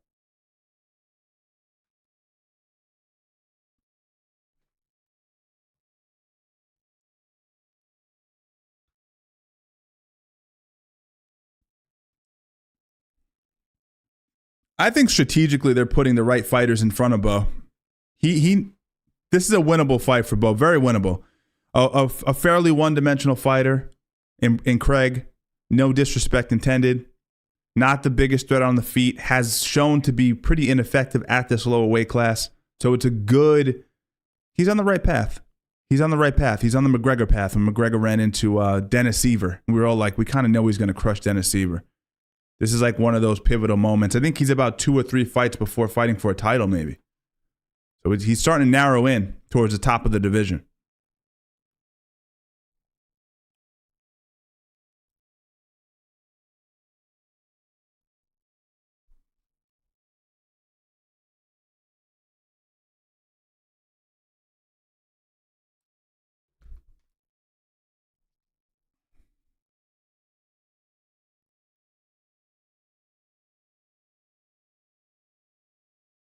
Yeah, so I don't know if you guys are listening to the actual play-by-play. Joe is talking about how quick Bo closes the distance.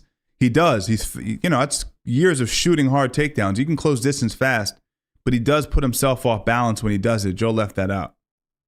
Let's see.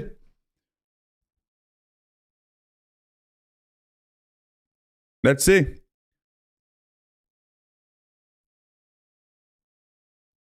They keep cutting the Trump.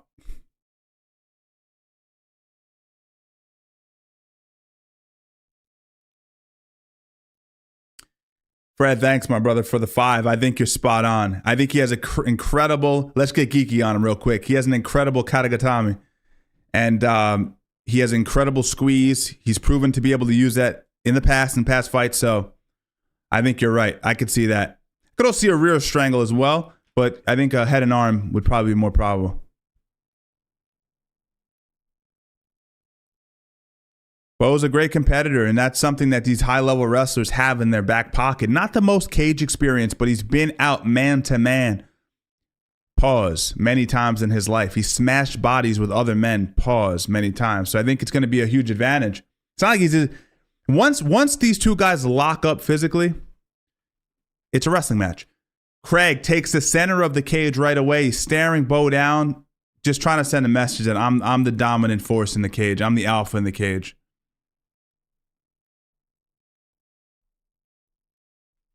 Oh, Craig, let's go. He looks confident. He looks super confident.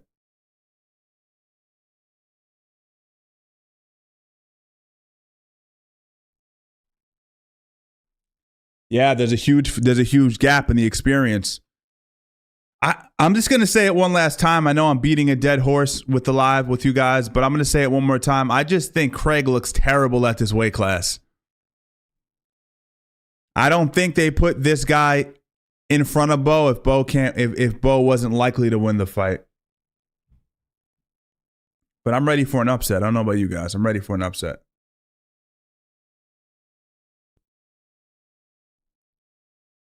All right, getting ready for round 1.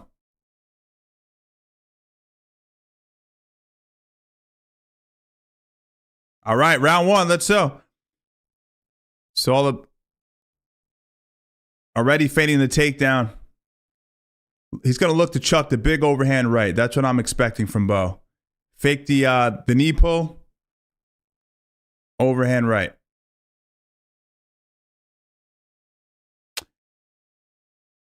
Let me mute them so I don't have them influencing the way that I call the match.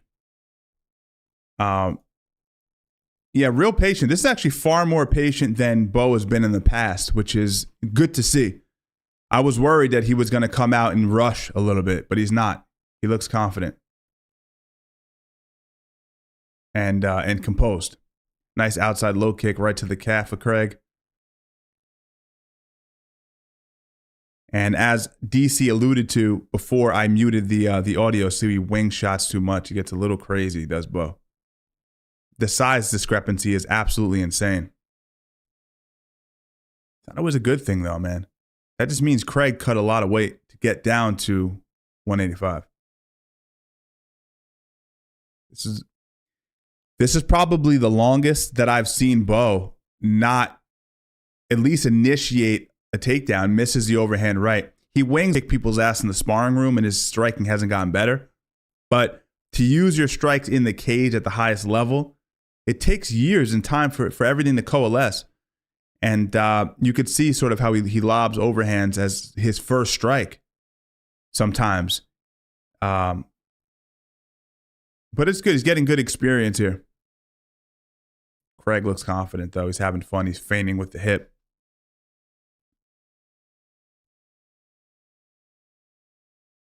High kick there by Craig. Craig now pressuring Bo. I like to see this. This is not common that you see a guy, and you know why? It's because Craig isn't worried about getting taken down. Excuse me. If he gets taken down, he's like, yeah, I'm in my wheelhouse. I'm on the ground. That's not necessarily a bad thing for Craig. Very clean.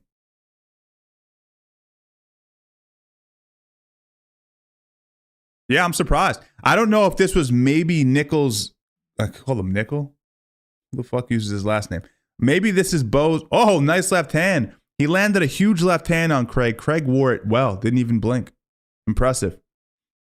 But maybe this was actually the game plan to get a little bit of experience and not force the takedown. So there's going to be certain guys he fights at the top of the division he might not be able to just ragdoll.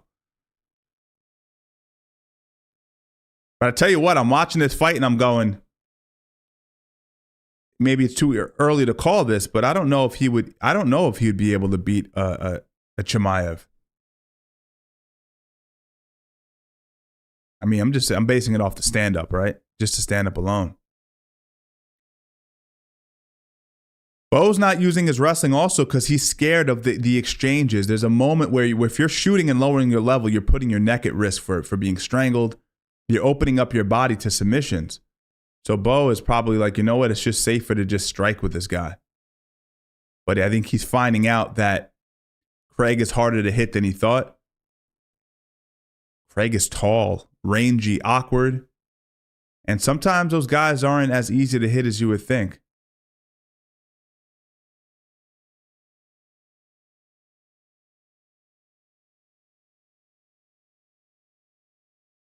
Now, don't get me wrong. It's cool that Bo, Craig's done pretty well. He hasn't been blown out in the first minute of the fight. But hey, you got to get a little offense going. Like that. There you go. Throw some combinations. You want to pressure the kid. You want to show him that you're not experienced enough to be in here with me. Put him in positions. He just ate a big left hand by Bo. Bo landed a good left hand off the back foot. Goes for it again, though. Goes back to the well too many times. Bo landed a good left hand. It would be cool if he feinted the left hand, came back with a right hook. Switch up. Disrupt the patterns a little bit. Confuse Craig. So Craig doesn't know which punch is coming next. That's what you'd like to see from Bo. But he's in love with the overhand, man. Craig is stuck in the Twilight Zone. He's thrown fucking 4 strikes the whole round. Episode of the Twilight Zone. He has great kicks, hard kicks. He should use more of those. I know he's worried about getting taken down. Bo's starting to get a little frustrated. I'm sure he thought he would have more success than he did in that first round. A lot of those overhands were out of range, so he missed a lot of the strikes he was throwing.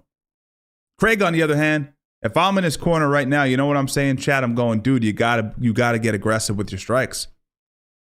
He's scared to shoot because he doesn't want to get into any jiu-jitsu exchanges. That's all the reason for you to go forward and be aggressive. The kid has one punch, an overhand. Go forward. Chad, am I losing it? Go forward. Right? That's what I'm saying. If I'm, I don't know what his corner's saying. I should probably turn it on.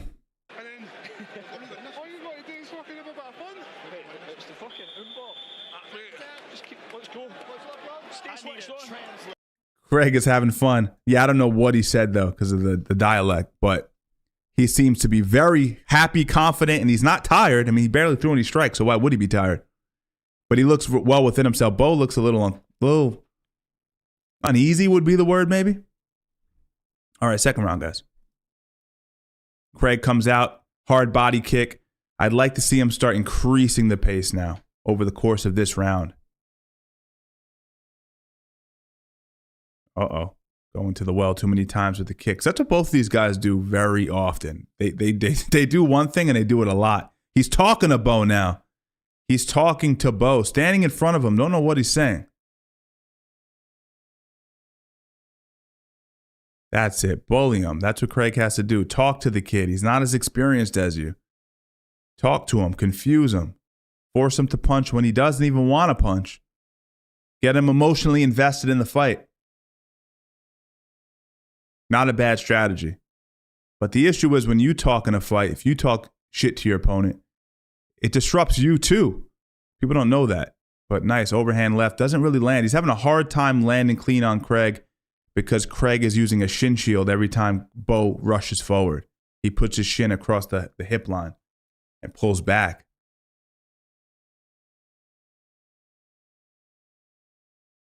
Yeah, Bo can't really solve the riddle.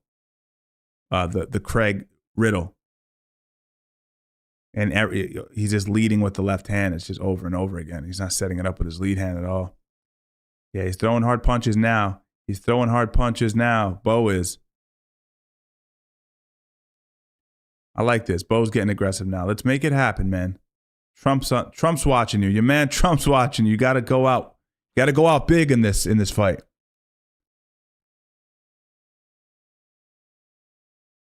Jab to the body by Bo. Overhand right. Craig takes it right on the beard. Literally. Nice jab by Craig. It's cool to see Craig remembering that he's in a fight. Crazy.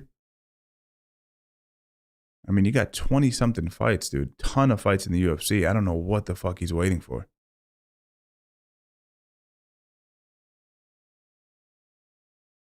As I said, I called it. Craig is terrible at this weight class. I'm not knocking Bo, but Bo is very underwhelming as well in this fight. This was a very winnable fight for Craig on the feet, but he sucks at this weight class. He was so much better at 205. He was a killer. He was aggressive. He threw a lot. I don't know what this is. He thinks he's going to win a fight. He's doing this in the center.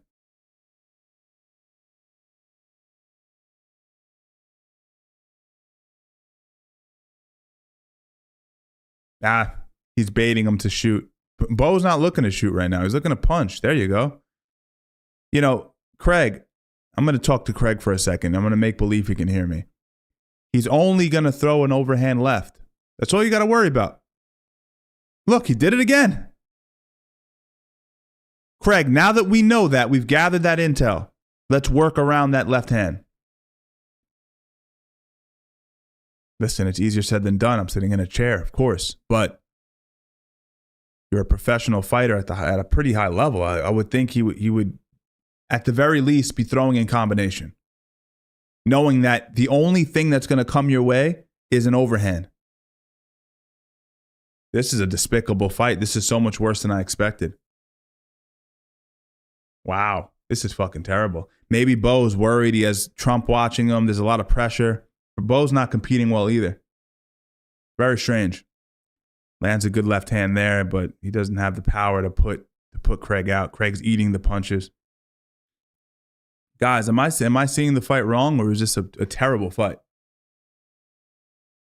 Nice little check hook by Craig. Very, very sneaky from the hip. That's not enough to win a round. So he just threw away 2 rounds for no reason. He could have had Bo fighting off the back foot in the third, which is good. You get Bo offensively wrestling. He runs into strangles. I don't know. Come on. 30 seconds left or so.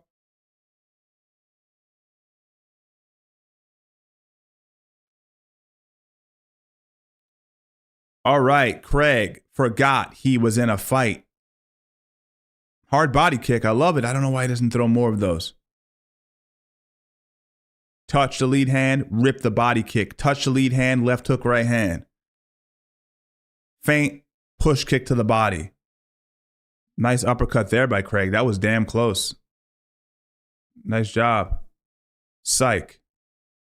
Holy shit. Terrible. Terrible. We'll give him one more. Terrible.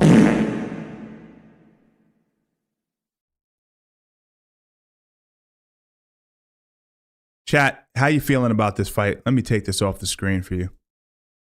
Let me end this for you guys. Almost ended stream. That would have been bad. Let me end the poll for you guys. Bo's going to win. We know it. But dude, it's a shit show. One more time. Bad. Third round coming up. Hopefully it's a little bit more entertaining than the first two. Jeez. Bo forgot he was a wrestler. Craig forgot that he was in a fight. I don't know what's going on. Yeah, it's not what I expected either. Very strange to me. This was a fight I was almost guaranteed was going to be entertaining.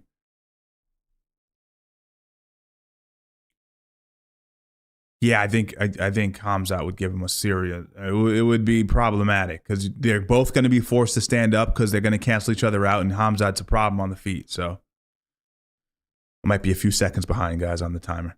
Yeah. Let's see if we get a little bit more entertainment in this round. Craig comes out off the front foot, and he's doing exactly what I said not to do in the previous fights. If you were watching my stream earlier, see how he's following Bo? He's following the hip and is creating this circular movement. He's not taking that lateral step to the side to corral his opponent and to shrink the cage.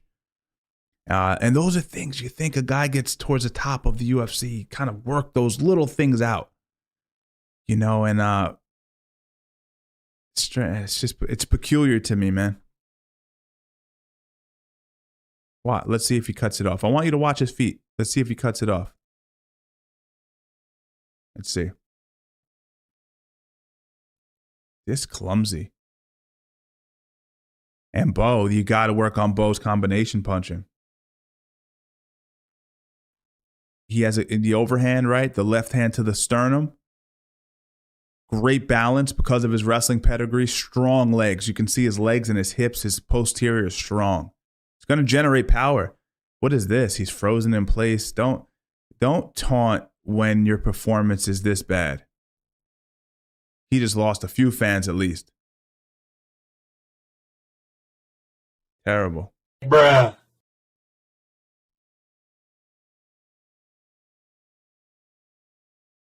Weird fight, man. Weird chat. What do you want me to say? Weird fight. Both guys. Let me hear the volume. Let's see what's going on in the crowd. So desperate to get to the ground, but he must not feel the threat to striking. But if you can submit Ankalaev and Jamal Hill, you can kind of submit almost any. Terrible. I'm usually pretty forgiving with my judgment of fighters and fights. I'm not like, oh, this is terrible, because I can find technical parts of the fight that I'm excited about, and I'll judge the fight based more on the technical details. This was technically an atrocity. The technique was terrible. The fight was worse. The actual fight, man versus man part was terrible. I mean, and as someone who's calling the fights for the chat, it's like I can't even do that well, because what the hell am I calling? Another high kick by Craig. Overhand left, doubles up the overhand. That's often a sign too of like really primitive striking. When you see a guy throw an overhand and then throw the same punch again in succession, that's called terrible punch selection. I mean, I'd like to see just something. Some sort of combination maybe with both hands. Craig, man. Craig just didn't show up tonight. And also that does happen to fighters too. Sometimes you make the walk and you just don't know why, but you can sense that it's not your night. And then you start fighting not to lose instead of fighting to win. And in my assessment of the fight, that's what it feels like I'm watching with Craig. A guy who's more fighting not to lose than to go out there and actually win and derail this hype train. I mean, there's so much hype. Like, what this would do for his career would be monumental.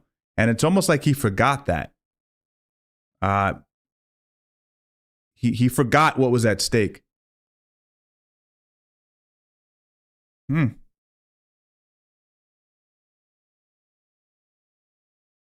mean, what is this? What is this?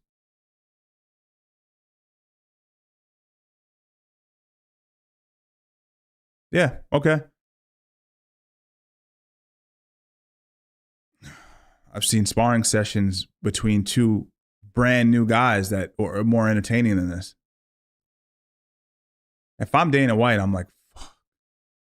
Putting a lot of marketing dollars into Bo. And this is just not good.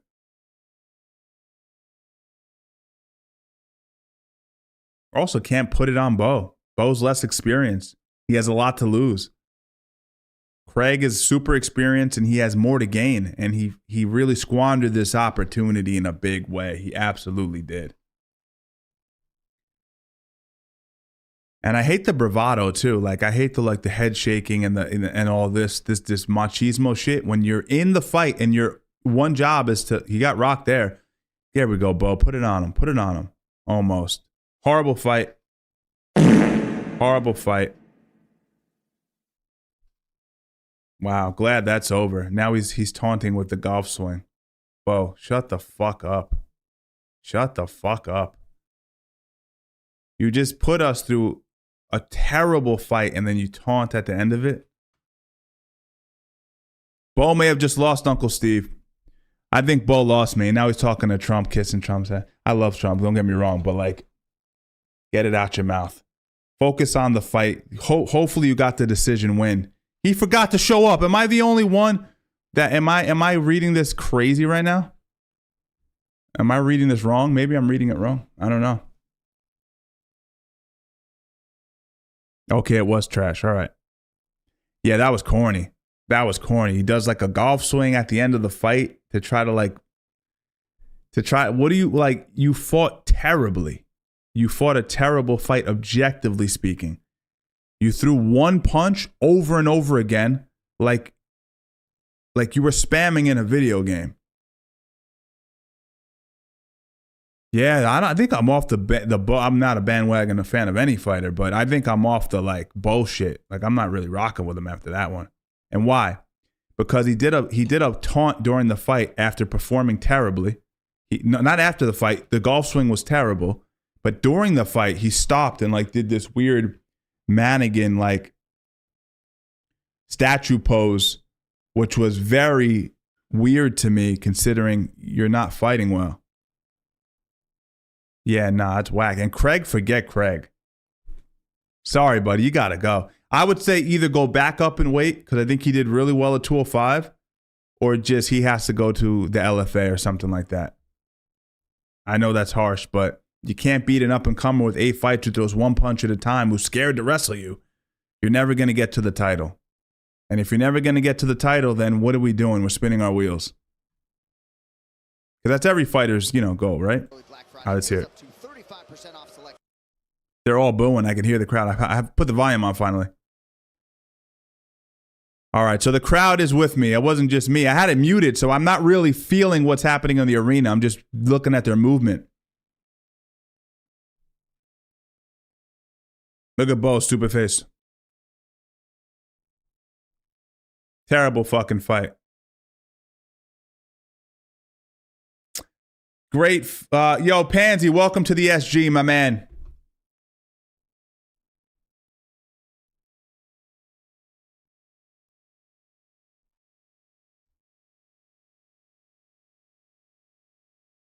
They're just booing.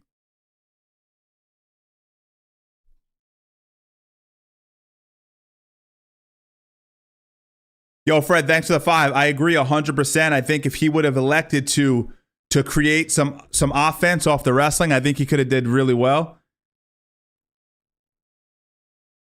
Let's hear him.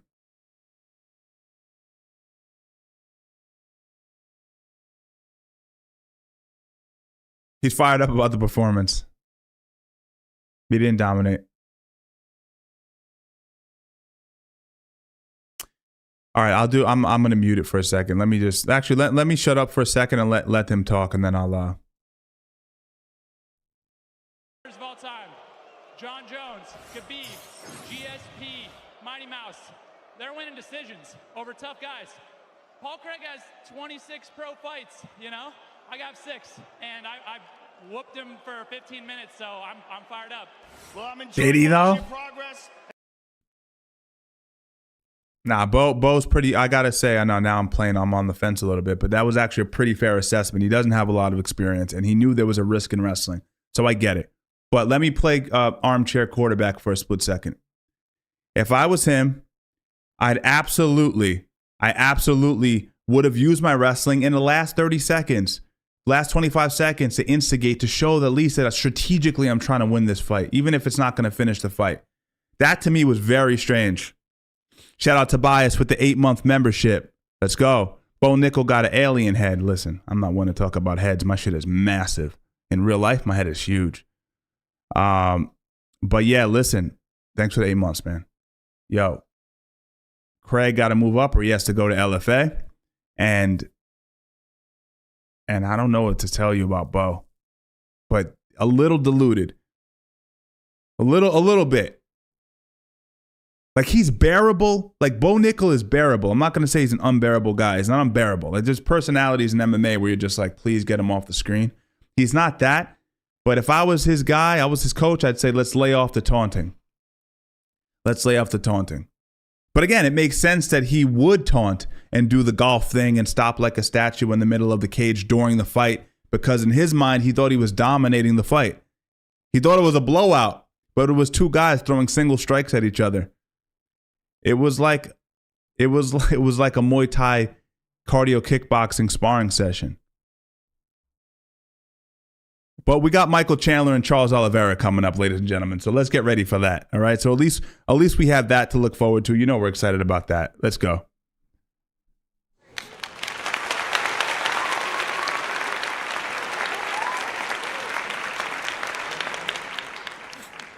I'm excited about this fight. Actually, let me get that up on the screen for everybody, so we can get a little something going on here, a little poll going on here.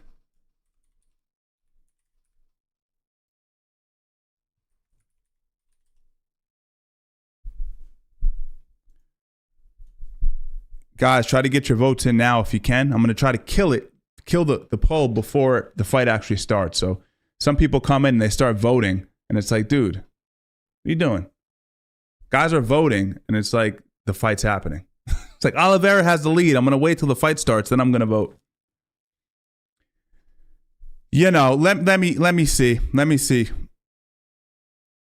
what you guys are feeling about the fight. And I guess actually while you guys are voting, I'll give you my quick assessment. As you know, there's a few new members that joined, but I do predictions for the members here on YouTube. I'll give you a quick overview. Oliveira already beat the man. Oliveira did really, really well in his last fight against Arman Tsarukyan. It was a fight that, you know, I don't remember clearly if it was one where you could have possibly called it for Oliveira, but he almost had Tsarukyan out of there at one point.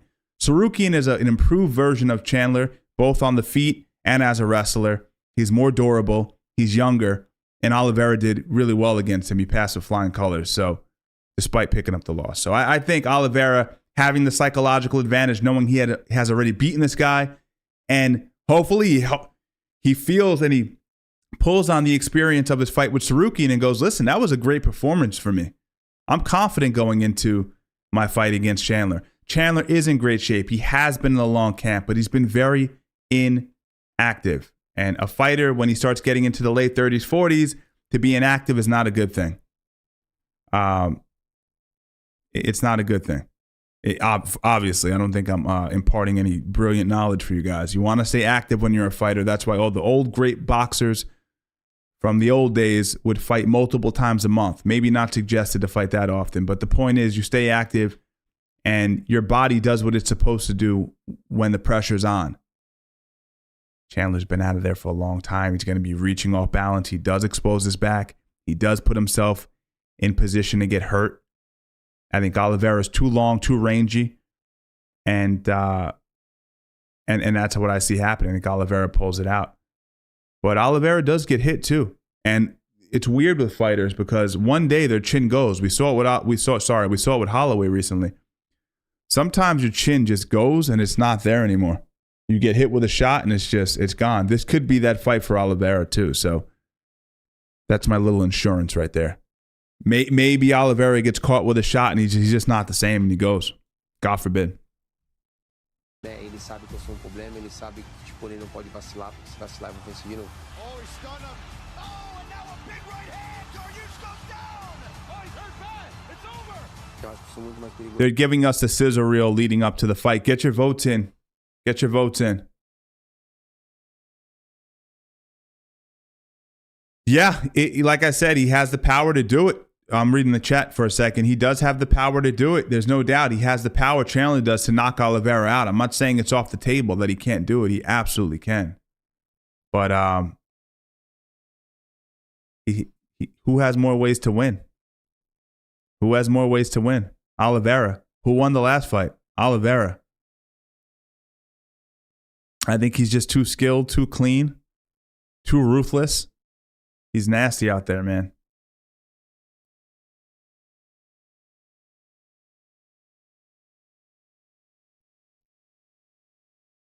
All right, we're getting ready for the walkouts, guys.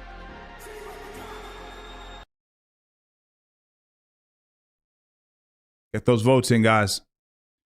Over 1,000 people in here. We only got 286 votes. If you're watching the fight, you might as well drop a vote in. You're here anyway. Drop it in. Leave a like for the channel while you're here as well.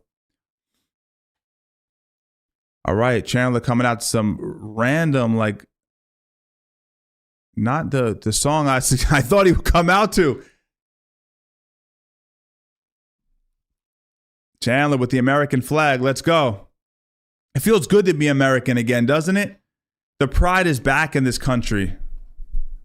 It wasn't here for a little while, but I do feel like the shift has happened culturally where it feels good to be American. I mean, I've always felt good to be American, but there's more pride in it. This is big for Chandler, too. He waited on the sidelines for so long, waiting for McGregor to get off of his cocaine binge wild lifestyle, and now he's fighting Oliveira, a guy who already beat him. That's got to be a lot of pressure because that fight still could happen in theory against McGregor, especially if he knocks Oliveira out or something like that. And pause real quick on the pause, but he is in really, really good shape. Why are you gay? He is, let's be honest, he's bodied up. Why are you gay? Ready to go. I mean, he's been in training camp for months, man. Just months. Years, I think, actually. I think it may have been over a year he's been in a training camp.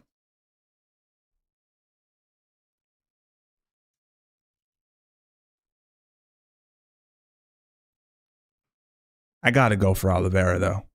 Oliveira, man, when he pulls up in the red suit looking dapper as Dan. Looking dapper.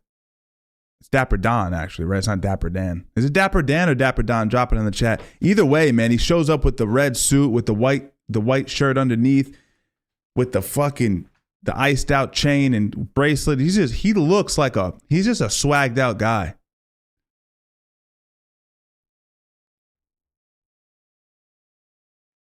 Let's see. Moment of truth, man. I'm not going to lie, too. I kind of wasn't excited about this fight because I'm like, it already happened. Chandler's kind of 1 foot out. I feel like he hasn't been active. But now I'm watching this and I'm like, why wasn't I excited about this fight? These guys are going to absolutely kill each other. All right, let's hear the music now. Brazilians, man, with their entrance music. It's always like really sensual, soft rock. It's just like sensual soft rock. It's like it's so It's so out of place for a cage fight. Like you want to hear Pantera, man. You want to hear Walk. You know, you want to hear Metallica. You want to hear fucking someone's head getting ripped off their shoulders, and then Oliveira comes out to like Brazilian gospel. Let's hear it.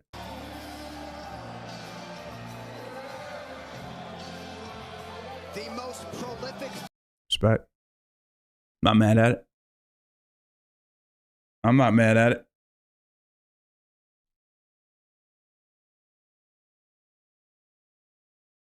Oliveira looks ready to go, man. He's ranked number 2 in the division. And he's right there, man. Oliveira's right there.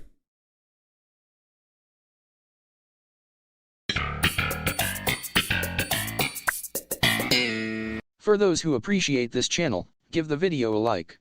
Sorry to spam the super chat, brother. Bored AF in a hotel room. Yo, Fred, man, thanks for the 5, man. Hey, I'm not complaining. I appreciate the support as always. Me and Fred go back to my teenage years out in Henzo Gracie's in New York City. Where are you at, man? Maybe you don't want to dox yourself and tell the chat where you're at. I don't know if that's a good thing, but what are you cornering somebody? Are you traveling?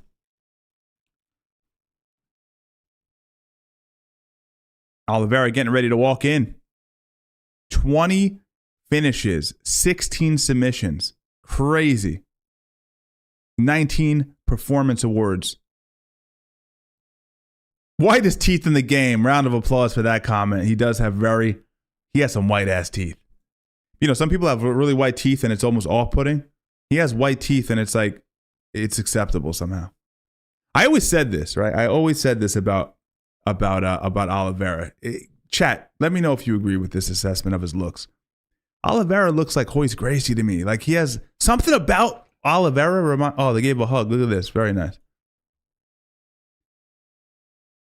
I never liked this either. Like this, the respect he shows to the corner. I feel like it's disrespectful to the fighter. Like, hey, we're supposed to fight. Don't shake my corner man's hand. Do me a favor. But I think there's a lot of mutual respect between these two guys, so it's all good. But anyway, Charles Oliveira reminds me of Royce Gracie in the face. That's all I'm saying. I don't know if anyone can see it or not. Oliveira, Chandler's pumped. Chandler looks dialed in. He looks more composed, slightly more like tame.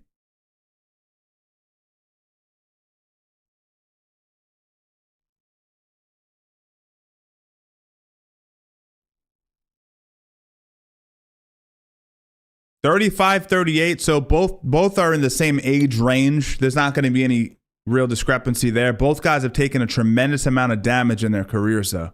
Keep that in mind. Both guys have been through the ringer.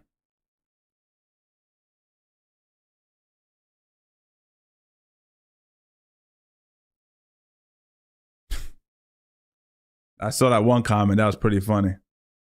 It looks like Tim Burton drew him. That's a funny comment, man. That's a funny ass comment because it kind of can see it a little bit. Now I can't unsee it. That's so funny.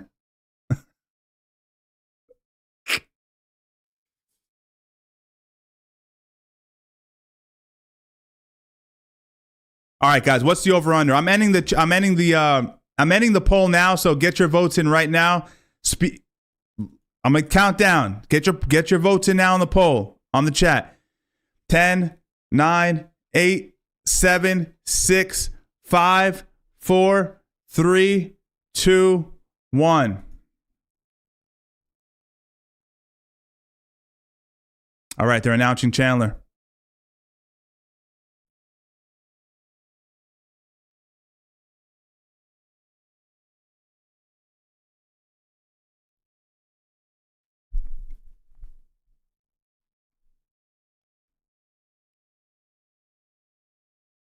Mike Chandler coming in for the kill, man. Looking good, in good shape, looking ready.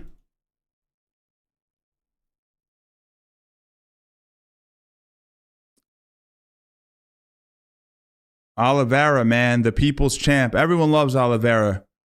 One of those Brazilian fighters similar to Pereira that transcends culture, transcends all of that. Doesn't really speak the language, right? If I'm not mistaken. But Americans love him. Something about him. I just love that they brought the old gloves back, too, for this card. I don't like those new gloves. They look... Keep the old gloves.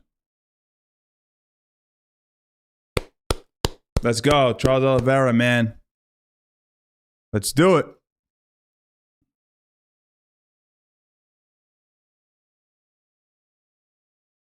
Keith Peterson. You guys know if you're real strong viewers of mine, you know I have an experience with Keith Peterson that's pretty comical. Referee Keith Peterson.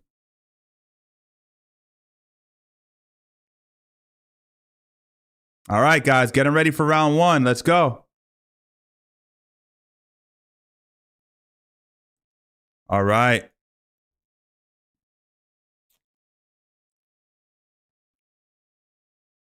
Oof, strong push kick right out the gate.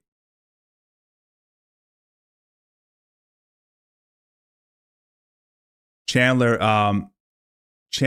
much more measured. And I only mean that by saying that his overall posture seems more subdued than usual. His eyes fucked up. Oh, he may have gotten poked.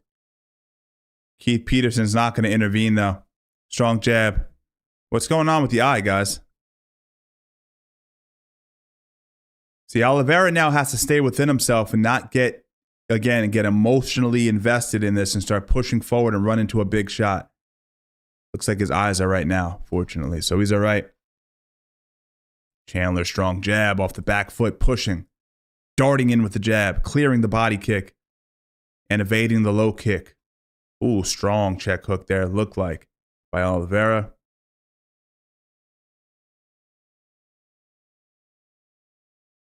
Strong low kick. Jabs the chest. You don't see that much from Chandler. That's a little bit of an evolution. Then jabs the chin. I like that. A little bit of an evolution I'm seeing from Chandler. Right hand to the body. Beautiful. Is he going to get the takedown? He gets the takedown almost. Oliveira does. Gets the inside trip. He was holding the fence. Knee bar attempt. Outside leg lock instigation here. He might get a straight ankle here. Beautiful job by Oliveira. Oliveira's wrist being tied up on a 2-on-1 on bottom by Chandler. If I'm Oliveira on top, I'm using my left shin bone. I'm pushing down on the bicep, and I'm high elbowing out, trying to break that grip. Use your knee as a wedge to break the grip. Easier said than done. Chandler is a strong boy, but he is in a beautiful outside Ashigarami position if he wants it. Beautiful takedown too. How he instigated the takedown and he switched from a head outside position to an inside trip. Really beautiful transition by Oliveira there. Frees up his wrist. Now he's going to what I would only assume is punch Chandler in the face repeatedly. Yeah, I think he should have just focused on freeing up the wrist and then digging an underhook and trying to stay on top. Yeah, I wouldn't. Yeah, good. Start lowering your head. Get that head to head connection. Now dig an underhook, man. There you go. Now we're talking. And if it doesn't work, right, you have that outside leg lock position. There we go. Now he's going to switch his knee to the other side. Watch his left knee. He's going to raise his hips and switch his knee to the other side. If I'm Chandler, I would cross my feet right now because he's going to give up the pass if he doesn't close up that modified odd half guard situation that he has. Yeah. See how Oliveira's putting his forehead close to the mat, guys? Oh, that was good there. I'd love to see him switch that knee. Oh, he's going to backstep, it looked like. There he, see, what did Chandler do? He crossed his feet. See that? Yeah. Oh, he's trying to push the knee down and step over to side control. That's going to be his option. I thought he would have kneed across to the other side. There he is, kneeing across to the other side. That's what I'm looking at. I think it would be cool if Oliveira shot his knee to the opposite hip, his left knee to the opposite hip. He would have to raise his ass off the ground though to do it. But I know he's looking to step over with his trapped leg, his right leg. So he's going to pass to his right.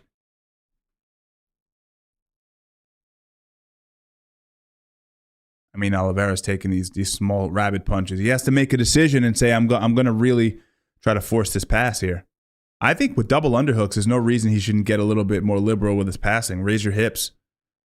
I'm confused to why he's not being a little bit more aggressive with the pass. Yeah.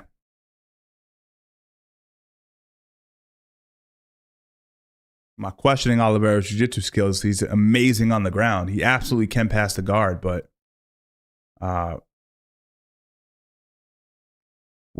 what Chandler's doing well from the bottom is he's using what's called a lockdown or scorpion lock, which is trapping the trapped leg further. So as soon as Oliveira frees up his shin bone, he has to hip heist and pass. All right, round's over. Obviously, we're going to give that to Oliveira, but honestly, a fairly uneventful round, all things considered. We were all thinking something big was going to happen there.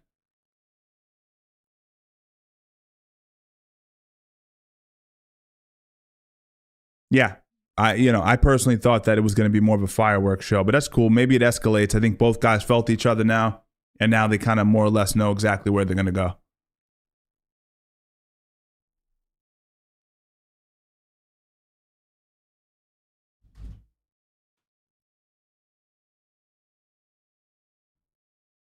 Yeah, do people not use that term, scorpion lock? I don't know if people use that.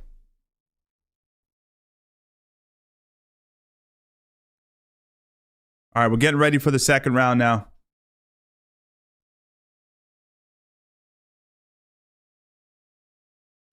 Obviously, if I'm Oliveira, I'm feeling pretty good. I'm knowing I can score the takedown. I'm knowing that I can manage myself well on the feet, and I can steal rounds if I need to. It's only 3 rounds, so not too bad.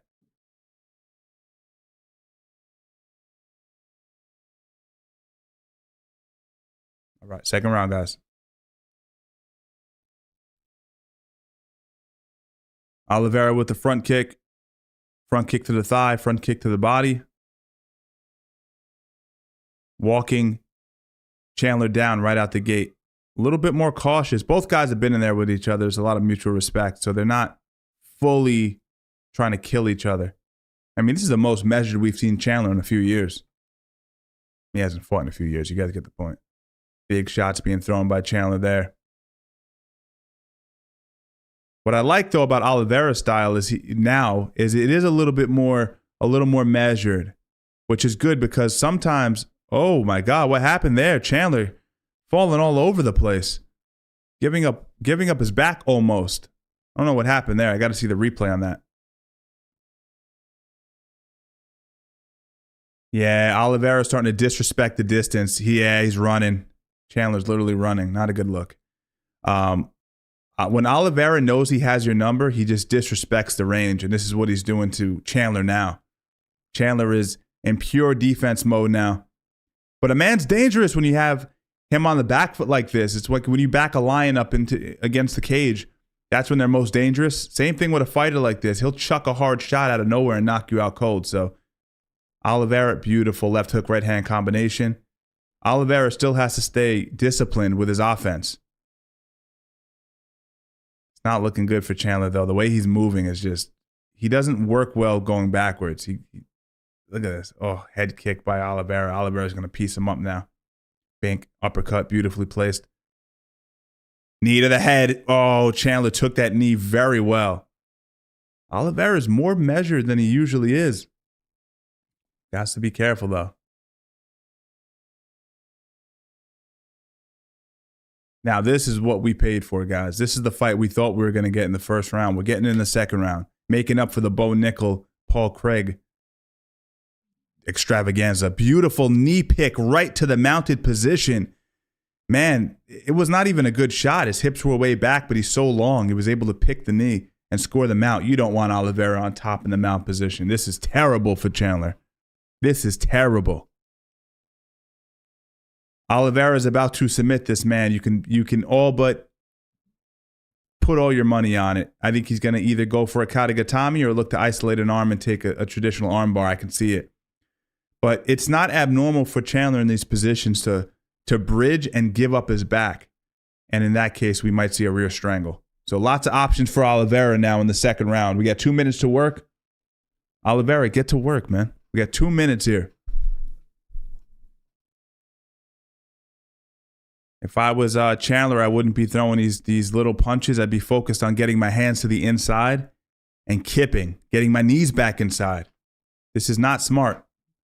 Throwing little shots like this and giving up underhooks is not good. All right, now Oliveira confident enough to posture up, and he's starting to land elbows, and he's going to use that as a distraction to set up his arm lock. See if he does it. I don't think he should, by the way, right now. I think he should wait a little bit. I think he should wait maybe another 40 seconds or so that in the event he loses top position, at the very least he'll be able to get out of this round without giving up top position. So the risk will be a little bit more worth it. Chandler just has no means of escaping the bottom mount. Nice arm lock, high mount rather. Good attempt, elbows. He's going to go back to it. He waited to the last minute or so to start instigating the position. Let's see if he goes back to it. He pulls Chandler's feet away from the cage so that he has lateral ability to attack the armbar. That was very smart. Let's see if he does it. Elbow, and he's going to go right to an S mount. Elbow, S mount. Elbow, S mount. Yep, see those knees working up? He doesn't have the right angle. He's trying to, see how he's trying to circle Chandler's feet away from the cage? He's doing that so he can go to S mount and have the space to do it. Chandler knows it though. He moves his hips back to the cage. Very smart. I don't know if he's doing it intuitively or intentionally. But nevertheless, going for the Katagatami, but good bridge there by Chandler to get his elbow back inside. It's another dominating round for Oliveira, and it was a fun round to watch. So I'm fine with this. I don't need to finish this round. It was good. Good job by Oliveira. Very, very, very high-level professional, knowing not to risk losing position against a squirmy, explosive, small wrestler like that. Tiny guys like that can escape out from under you very quickly, especially when they're sweaty. Okay, so he tripped there. Chandler tripped on the lining of the fence. That's what happened there. All right, that was just a footing thing. Nice knee right to the eye, and he took the knee really well. This was the knee pick. I love that. Rarely do you see a knee pick work off an overhook. You typically need an underhook to off balance your opponent. He had an overhook and it worked. That's crazy. That's crazy. Guys, we're going into the third round, and then we got the big fight coming up, the main event, Jon Jones versus Stipe Miocic. So one more round. Drop it in the chat. Do you think we get to finish this round or no? Is this going to go to a decision, or is one of these guys going to get the finish? All right, third round. Oh yeah, this is there's no doubt. This has been a fairly easy fight for Oliveira. Shouldn't say easy, but pretty easy. I mean, Chandler can't fight off his back because he doesn't have that jiu-jitsu pedigree, and Oliveira's top position is so great. Neither guys are getting hurt with strikes, which longevity-wise is probably good for their careers. I'd like to see a finish, though. Do we think we're getting a finish, chat? Drop it in the chat. Chandler knows he's down 2 rounds. You could see it in his disposition and his behaviors now. He's backing Oliveira up with a real low stance. Jittery footwork, rather. You could see he's probably looking to lob a big overhand right, a big whiffing left hook like that one. Something that can just get Oliveira's respect and hurt him. Because you know Oliveira can be hurt. It's not as if you can't hurt the guy and put him down. He's been knocked down in virtually all of his fights. But you can't knock him down going backwards like this. And you're not going to win a fight in the third round. We got 5 rounds, Chad. I forgot about that. Oh, beautiful shots. Beautiful shots there by Oliveira. Push kick to the body. Patient. Oh, look at this. Very smart gamesmanship here. Makes a little bit more sense why they were being measured. I wasn't even looking at the rounds. I was focusing on the technique. We got a few rounds to work here. Uppercut, beautiful. That one rattled Chandler a little bit, that uppercut. He has to watch. Beautiful skipping knee there by Chandler. By Oliveira. Skipping knee against the cage, very nice. But Chandler's always dangerous. He's always there for a big overhand right. Can't fall asleep at the wheel against a guy like this. He's a little spark plug.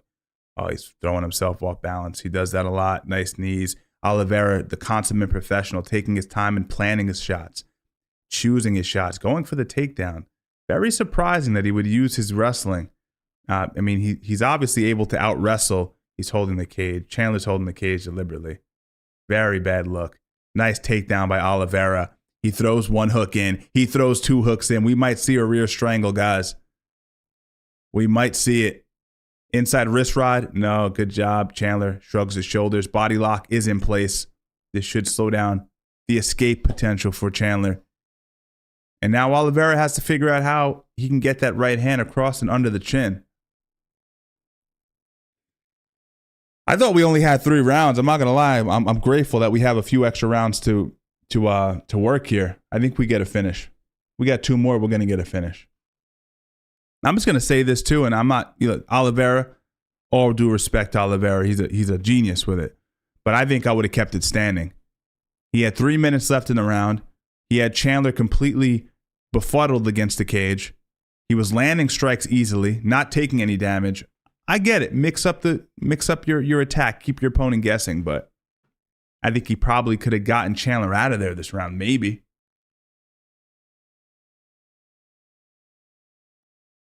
It's hard to submit a guy like Chandler because he's very short and stocky. He has no neck, so they're really hard to strangle. You got to kind of catch him in transition.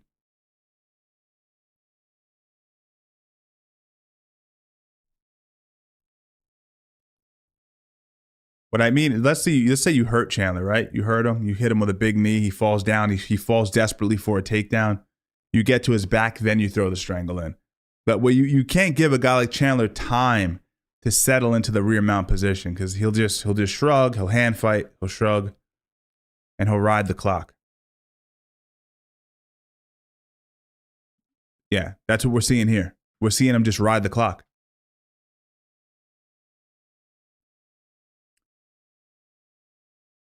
He's looking to trap the arm, Oliveira, from the back mount. He looked to trap the top arm to create an uncontested strangle, but too slippery, too stubby. Oh, he's going for like a rear Katagatami, it almost looks like here. Is he going to do it? No, he's not. No. All right, well, my feeling, we're going to get out of the third round. Oh, rear strangle might be in. Oh, it's on the mandible. He might get it on the mandible. No. Chandler is very good at escaping. And here's my point, or to my earlier point. Now your arms are blown up with lactic acid. Should have kept it on the feet. That's my opinion. Don't go to the ground with Chandler until he's hurt. Until he's hurt and gassed, and he's looking for, not looking for a way out, but there's a higher probability of you submitting him. I don't know. Chandler's talking to the people cage side.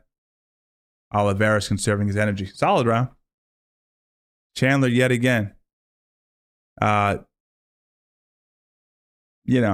Giving up that round.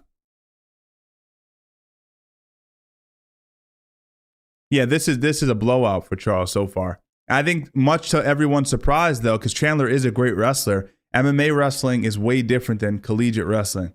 And we're seeing it clearly now that Oliveira is a better MMA wrestler. He's taken him down in the open, and he took him down off the body lock Greco. So he is a superior wrestler, which is really, like a lot of people are surprised by that. But he uses his long body really well. He's very rangy. I'm going to bring that up again, by the way, when we get ready for the Miocic fight against Jon Jones, because length and being able to connect your hands against your opponent is an incredibly valuable tool when you're long. We'll talk about that later. All right, guys, we're getting ready for the next round.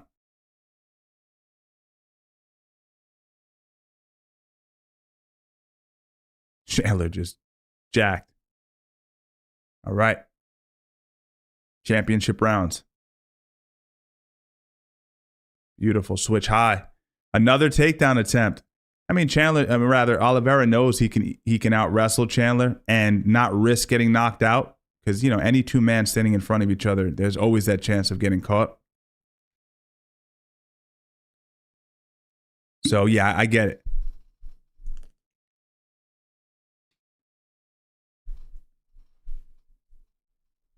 Oliveira taking his time. Chandler knows now I'm down 3 rounds. I got to get busy. And I can't fight off my back foot. So what does that mean? I have to get my combinations like that going, and I got to work forward. I got to work off the front foot. I got to get this big, long guy to respect me, skipping knee. He gets hit with a right hand, though. Chandler lands a left hook. Hard low kick. Not sure why he's throwing low kicks and off balancing himself while he's against the cage. Stick to punches. Stop throwing the low kick if I'm Chandler. Another takedown if you get it. Don't let him lock his hands. Don't let him lock his hands. He goes for an uchimata, a defensive leg throw in wrestling, as they would call it. Don't grab the cage. Yeah, this is what happens with Oliveira. He's so good at this. He's so good at this, and he's on your back. He forces you to expose your back to not get taken down off the body lock, and then he ends up on your back on the ground. Really impressive. Really impressive.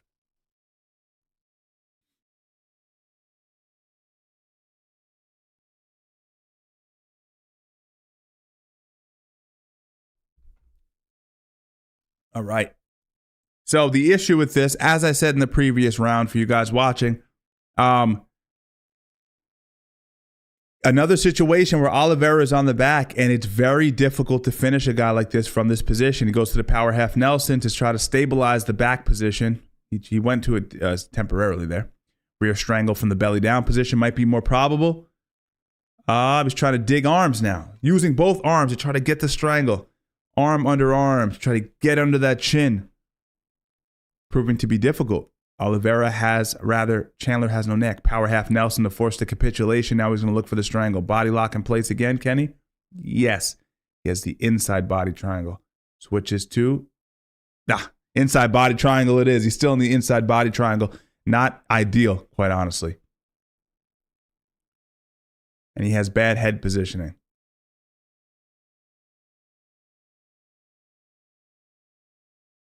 It's not terrible head positioning, but the alignment of the body is not great, but that's great now because Oliveira is going to use this to get on top. You're going to see him start to get up to his elbow. See? Let's see if he gets up to his right elbow. He has to. He has to get his head. He's going to lose position. He's still in the back. Oliveira rides the back. Excellent job. Excellent job. Get that left hook in, man. Get that left hook in.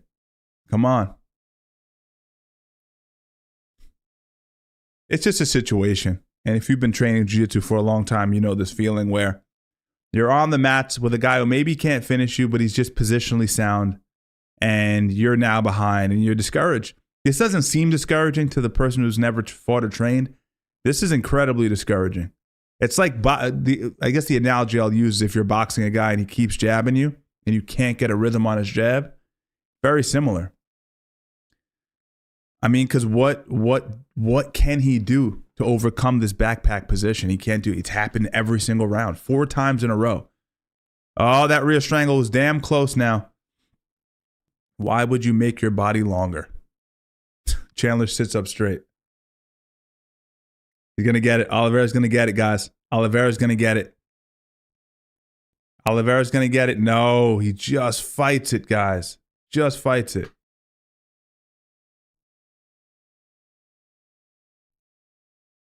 Very close. Lesson for Chandler, and this has happened to him in the past. When someone's on your back, don't straighten your body out. You want to make your body smaller.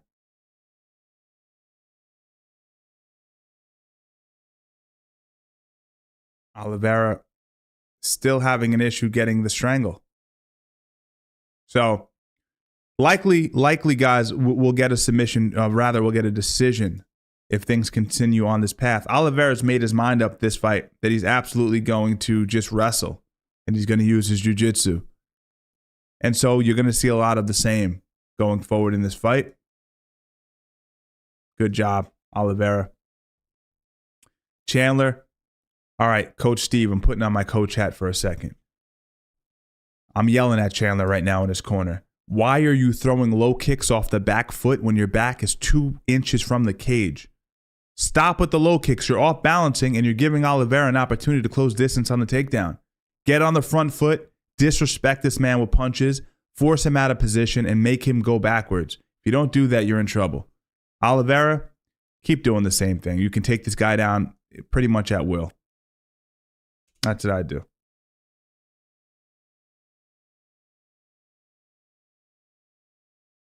But, you know, you can't continue Chandler to keep going backwards and fighting off the back foot like this. You can't do that, man.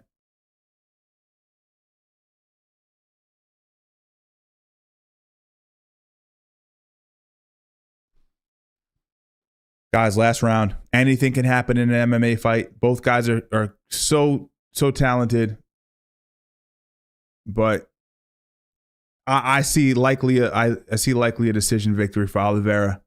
He's going to keep going to the takedown. Why wouldn't he? If you're seeing something's working, you're going to repeat that pattern of behavior. So, 5th round. Lots of respect between these two. But Chandler has to try to forget that for a second. I know he likes Oliveira a lot, but like he's doing now, see how he's going forward? You got to do this for 5 minutes, and I know it's hard. It's not easy to do. It's easy to say it, very hard to do it. But you can't let Oliveira see that. Oliveira doesn't fight that well going backwards either. He kind of just stands erect, pause, and nice. Ooh, that push kick to the knee was not nice. He shoots from too far out, Oliveira does. I don't know why Oliveira feels the need to wrestle. Nice right hand. He lands when he throws. Stick with the strikes. Guys, how are you enjoying the fight? He keeps push kicking the knee because he hyperextended it. He does it again to the oblique that time, to the hip flexor, I should say. Yeah, Oliveira is so much better on the feet. I don't know why he just doesn't chill here. Doesn't move his head. That's probably why. There we go. Chandler rocks him. I told you. I think he broke his orbital socket there. Oh, man. Chandler is coming up on top. Beautiful job. He's now in the top half guard position.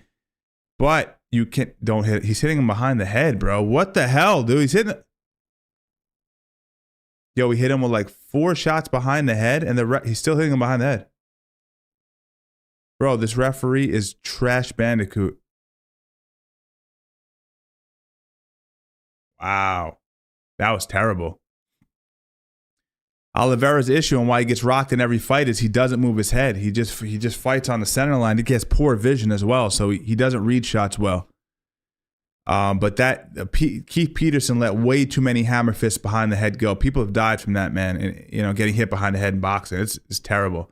Great ground and pound by Chandler from the top position. He could definitely get a 10-8 this round. Some of you guys who are newer fans of the sport don't remember this, but Oliveira used to break in his fights when he was younger. He would just kind of give up when things didn't go his way. Whenever he would hit true resistance, he would kind of give up on himself. I haven't seen him like this in a while, but he's crawling those legs up very high. He has to watch his left arm. Oliveira is looking to trap the arm.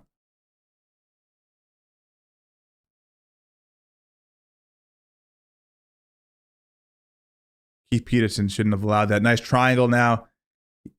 Oliveira, man, he's a snake on his back. He's so good at getting those submissions in place that it's going to be really hard to finish a triangle when your opponent's this sweaty in the 5th round. It's going to be very difficult. But at the very least, it stifles the offensive ground and pound from Chandler, which is cool. Get Chandler to chill out for a second, man. He was going hard for a good while there.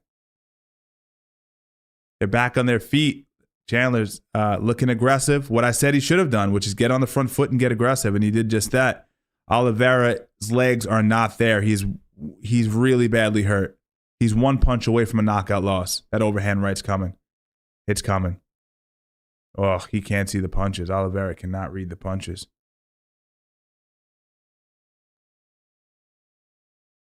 Oliveira's hurting. Another takedown. He gets the back. Beautiful job. That is a professional who's using his fight experience to get to the back again. While exhausted, while concussed, he still had a beautiful setup to get to the back. Damn. I know you guys in the chat are like, that's bullshit. Fight him standing. I get it too, but survival, man. Your career is on the line. Respect to Oliveira.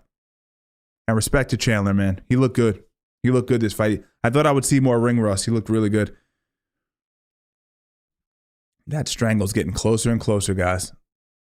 Closer and closer.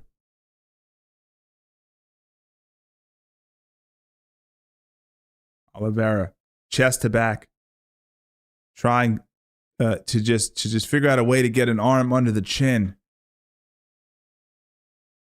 Chandler trying to stand up, it seems like.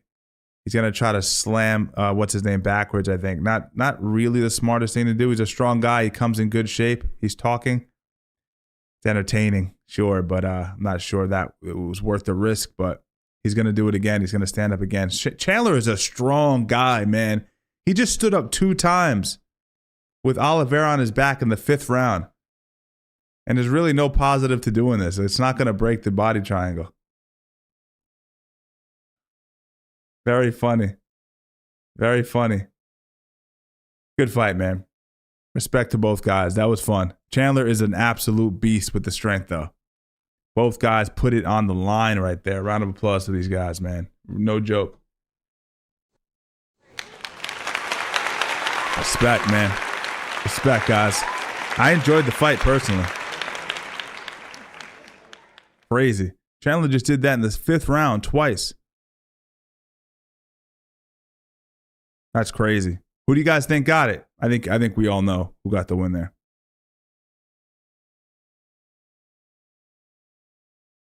Chandler just stood up while being body triangled.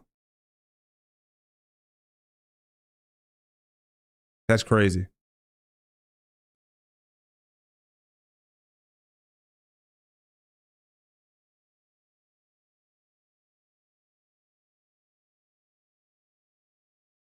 Crazy.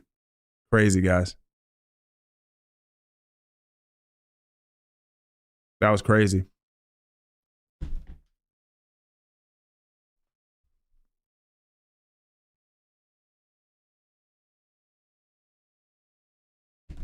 Who do you guys got? Who do you think won it? That was crazy. I mean, I think it was an underwhelming, like we expected a finish, but they both brought it. They both went for it. Chandler is a really dirty fighter, though, with those hammer fists behind the head. I remember Dustin Poirier commented on that as well, that he's a dirtbag in how he fights, but entertaining.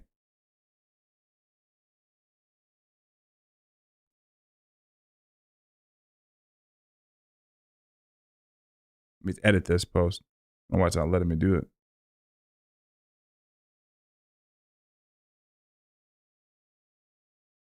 Triangle. There you go. The fuck isn't it letting me do this, guys? I try to tweet and live stream at the same time. It never works. It absolutely never works.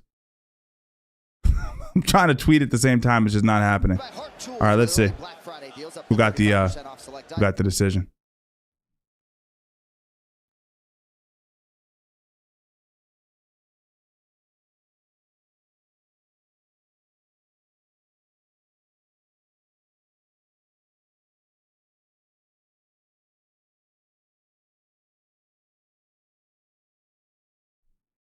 Charles Oliveira gets it. I mean, I think we all expected that, right? I think we all expected that. No surprise there.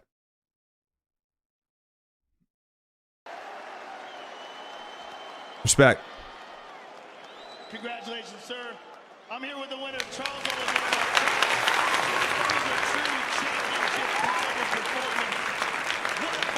He did good. Incredible fight, and what a wild 5th and final round. Give us your thoughts on the fight. Yeah, Chandler, it just seems as if Chandler's not going to get to that upper echelon, that top level. I mean, he is in the upper echelon. You know what I mean, though. He's not gonna win a title, it seems like, a world title.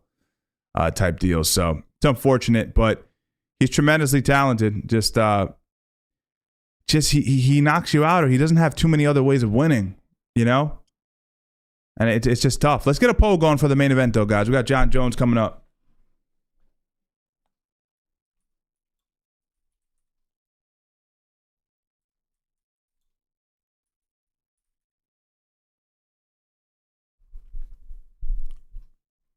He is very tough. Oliveira giving him his respect, saying he's super tough. Chandler is very tough. We all knew that, though. We knew that going in. He was super tough, so.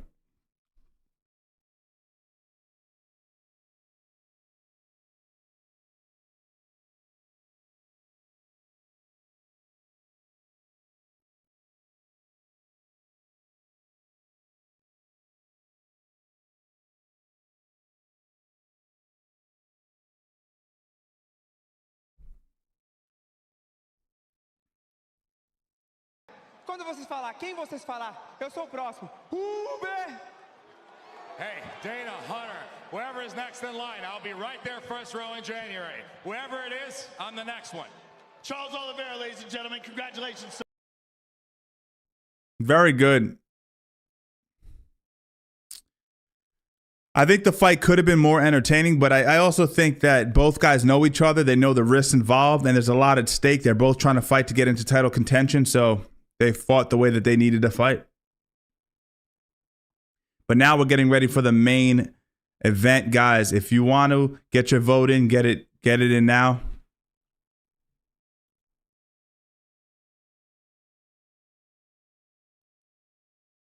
Cameraman's not even there. Greatest rounds I've ever seen in my life. For you to have lost those first 4 rounds and just throw caution. Was the round that good? Rogan has seen so many fights that All I know how to do he's kind of forgetting. American badass. Caution to the wind. Madison Square Garden, are you not entertained? Hey, I had a bunch of call-outs. I was supposed to show up tonight, do my job, and win the fight. Forget calling out Islam. Charles is doing that next. Maybe Max Holloway for the BMF belt. Or I'd like that. McGregor, if you can ever get your house back in order, while us real professionals have been keeping the Octagon warm. Call him again. You've been, Connor. Come back and beat me. He called Conor out again. Man, do you have any more questions, Joe? I do not, sir. That was an awesome fight. Thank you very much. Thank you. He called Conor out again. That is too funny, man. Come on, that ship has sailed, bro. That ship has sailed. I don't know if you guys are following the case with Conor McGregor. He has a grape case going on right now. And he had to admit during this case that's ongoing that he was doing cocaine with this girl, but that the sex was consensual and whatnot. So Triple H and Stephanie McMahon in the crowd, let's go. Anyway, so my point is he's doing lots of drugs, and it's actually now publicly confirmed through the courts in Ireland that he is using cocaine. I don't expect him to be fighting anytime soon. I was actually supposed to go on Long Crime, the channel Long Crime, to talk about the case, but I wasn't able to get it. I wasn't able to show up for it. All right, so main event coming up. Like I said before, guys, get your votes in now. We have a poll going on in the chat as we speak, so get on that. And yeah, let's get ready for this fight, man. Jon Jones, so many questions going into this fight. Jon Jones hitting the pads now. See how he looks. He's leaner now, leaner than he was when he fought Gane, which is cool to see. I think he's taking it seriously. He worked a lot with Gordon Ryan on his jiu-jitsu. He worked with Gable to just refine his wrestling and get back to his roots a little bit. You got to remember, people forget this, but Stipe Miocic is a Division I wrestler. He's a very good wrestler. He's a Golden Gloves boxer.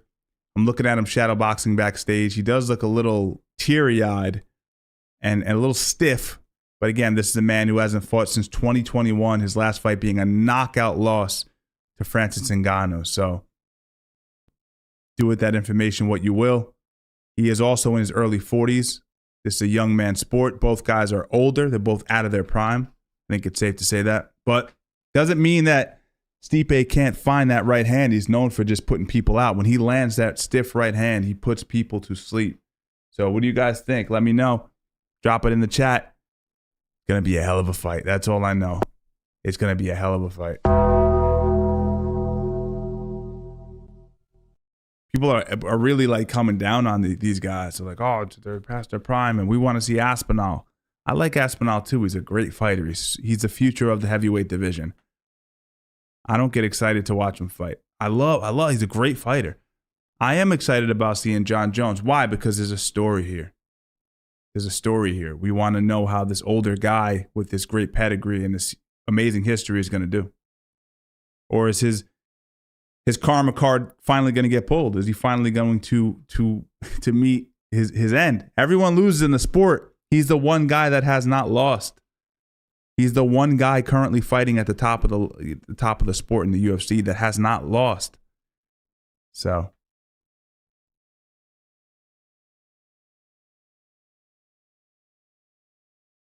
yeah, I don't know if this is it's not going to be a beautiful fight where we see two guys slipping punches, hitting double legs, running across the cage, Granbying out of the double leg. No, let's not get confused about what we're seeing here, guys. We're seeing Jon Jones, not who he used to be, and Stipe, definitely not who he was when he won the title in 2016. Wrap your head around that. That's almost a decade ago at this point. So, I don't know. Get your votes in though, guys. I am going to close this poll pretty soon. So I just want to say that. What do we have Daniel Cormier talking? Tonight, two men stand on the verge of a moment to headline the Mecca.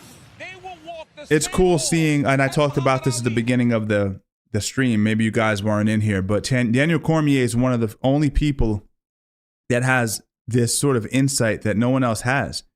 Having fought Miocic multiple times and having fought Jones multiple times as well. And from his words, he said it himself. Miocic should not be overlooked the way people are overlooking him. He's a very tough fighter. He's very strong. That's a term he used. So it's going to be really interesting, nevertheless, to see how this pans out. Let's see how it pans out.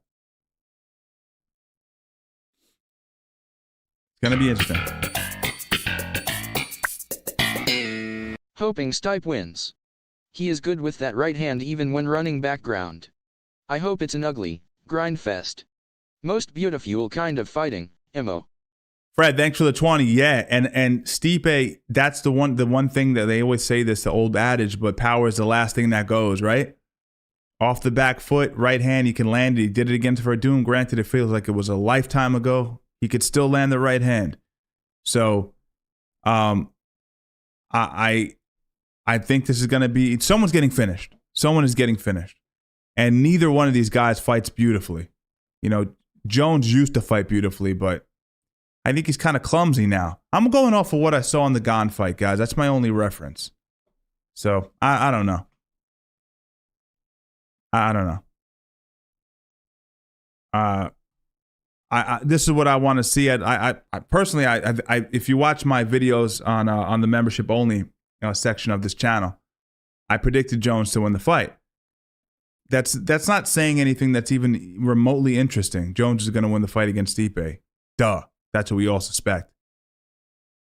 If he does win the fight, though, I'd love to see the Pereira matchup. Again, that's a storyline that we'd be all invested in seeing. That's what we'd like to see. So hopefully they can make that match happen. I know most of you guys in the chat are like, Steve, we want to see him fight Aspinall. I get it. I just don't see the draw there. And Jones isn't going to take the fight. That's his choice as a man not to take the fight. We can judge him for it, but that's his choice. But the Pereira fight would be absolutely electric. You know, almost a traditional grappler versus striker fight. There's so many variables to why that would be very, very intriguing as a fight. But let's see if he can get past Stipe. Let's not put the cart before the horse. We have to see if he can get past, in the words of the great Joey Diaz, let's see if he can get ahead of Stipe. What do you call Stiopic? He calls Stipe Miocic Stiopic. He's got that fucking immigrant mentality, dog. That fucking immigrant mentality. And then Joe Rogan goes, Joe, he's not an immigrant. He was born in Ohio. I don't give a fuck, dog. Shout out Beetlejuice, man. One of my favorite characters from Stern. I see you in the chat. I know it's not the real Beetlejuice, but it's tough too. People are calling out the highlights. Are like, yo, the only highlights you got of Stipe are from the era where we were using Reebok shorts. But listen, what are you gonna do? He hasn't been active. Let's build it up a little bit, guys. Let's get a little energy in the chat. This would shake up the world if Stipe comes off of the longest layoff, coming off a knockout loss, 43 years old, and he knocks Jon Jones out. Consensus greatest fighter of all time. Yo, that would be absolutely mind-boggling. I think people would go absolutely insane for that. It's a tall task, though. Let's call a spade, man. This is a tall-ass task. This is not going to be easy for Stipe. I don't think, maybe I'm looking too far ahead. I just don't think Stipe looks confident. He looks a little unsure of himself. I would feel the same way if I was coming off a knockout loss and a long layoff too, against the best fighter of all time. Right? That has a whole mystique to it, man. You're fighting a guy who's considered the best. Like that, how does that play on your psyche? Maybe he gets frozen, but he has to remind himself, I fought Daniel Cormier twice. I fought Verdum.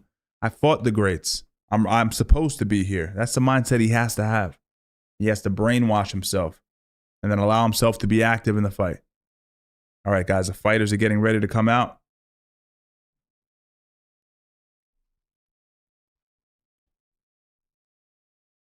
All right, Stipe coming out. Let's get that. I got to listen to the volume, guys. I'll mute it for you guys so I don't get copyright, but I got to hear this.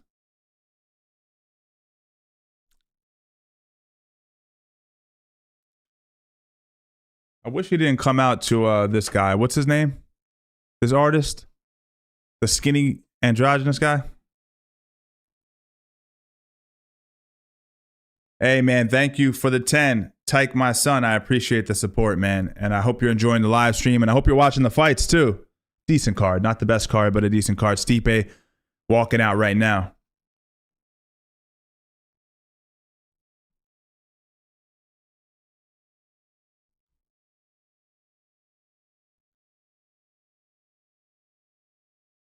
Someone's screaming in the background. I don't know if you guys are watching the fight or not, but there was a female screaming in the background. It sounded like Jessica I. If you guys remember her, she's also an Ohio-based fighter, I believe. Stipe looks zoned in. This is what Stipe does well, though. He competes really well. Super dialed in. Never emotional. Super, like, void of emotion. Allows him to operate professionally. But he does look super tired. I don't know if it's just because he's getting older, but his bags are looking pretty bad. And my bad, I was calling him 43. He's 42 years old.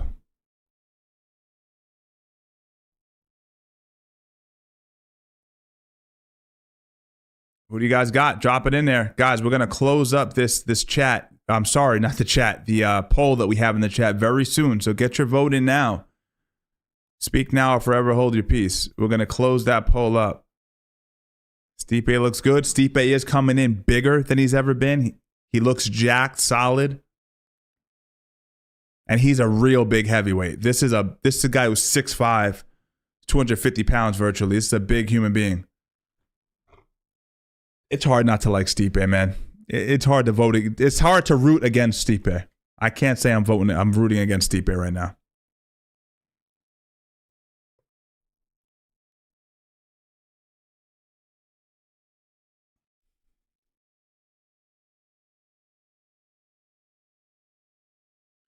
Yo, 10.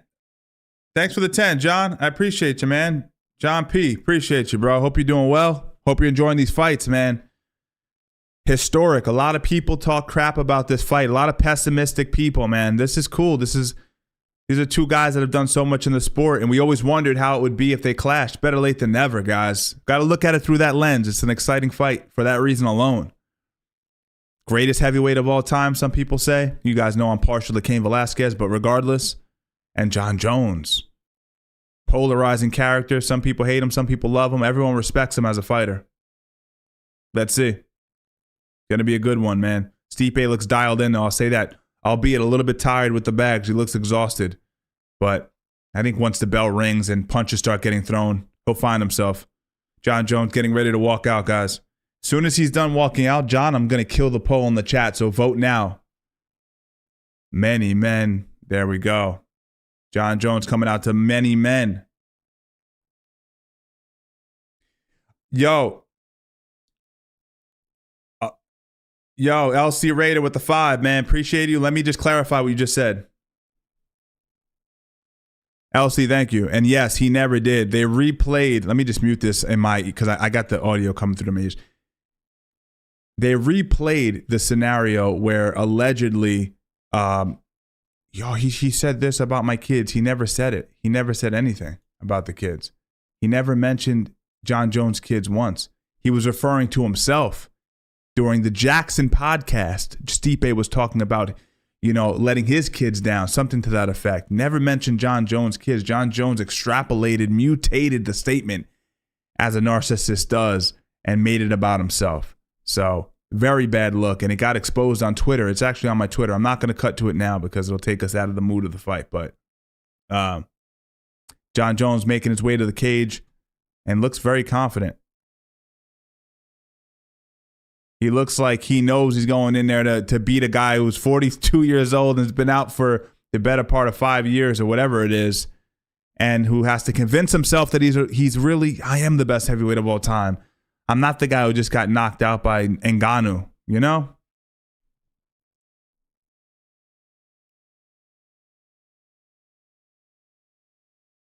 Yeah, look, listen, I see the chat a little bit there. I got a peek in there. I'm a Jon Jones fan as a fighter, but as a human being, he's a strange bird, man.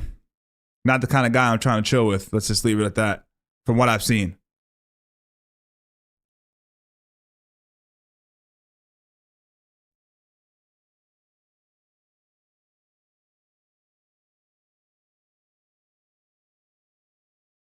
John looks good physically, though. I will say that. His body looks to be lean, which I like to see. I like to see his build lean. I don't like to see him packing on size. Moment of truth. Now you have to remind yourself that I'm going in and fight a guy. Let's go, baby.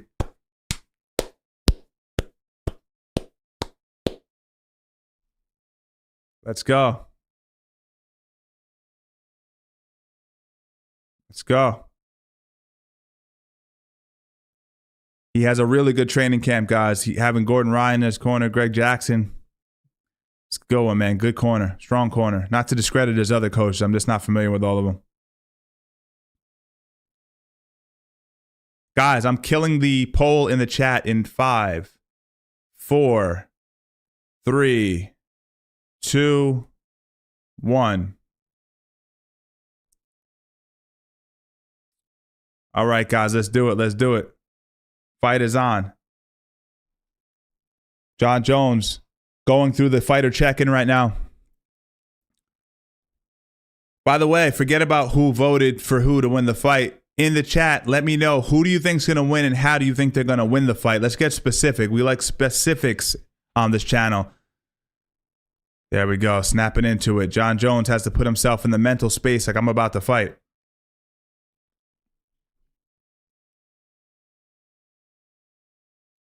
Jimmy Savage with it. Thanks for the 2, man.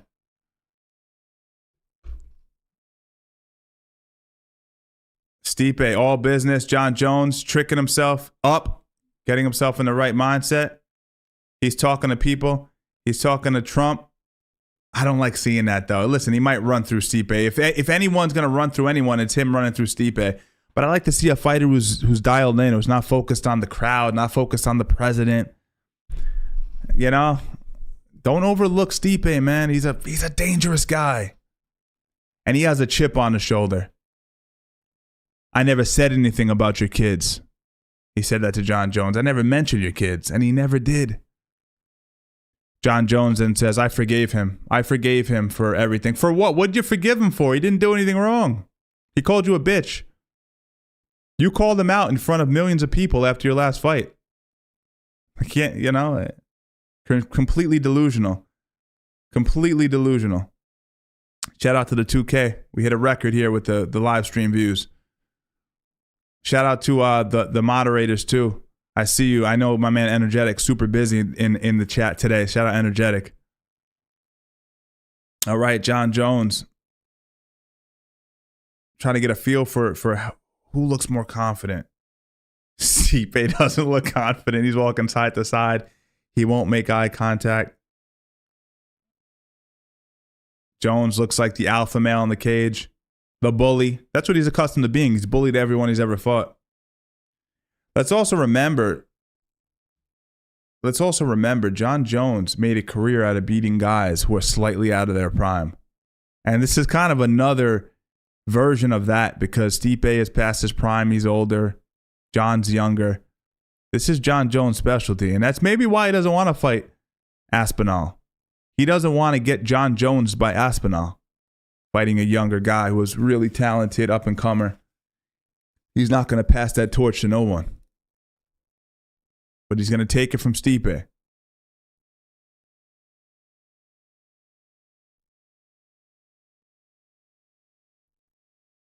Yeah, you know me, man. I could see why Jon wouldn't want to fight, Aspinall from a business perspective. I get it, but let's not get confused on why he's not fighting him. There isn't much to gain from it. Ticket sales, Sell more tickets against Pereira. Risk high. All right, Stipe is getting announced, guys.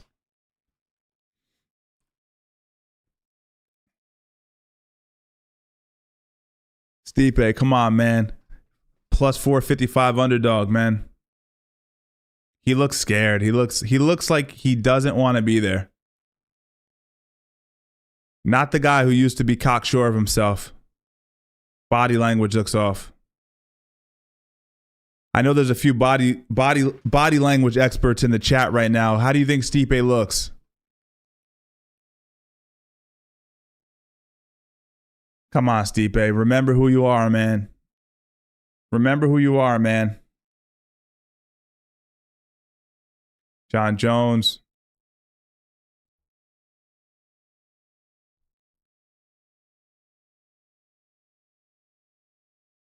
Yeah, I don't like how he looks. I don't like how Stipe looks. He looks stiff, nervous. He looks like a deer in the headlights. Jon looks loose, bordering on too loose, talking to the president outside the cage, but he looks to be confident at least. And we look for that in a guy who's about the main event in the Garden.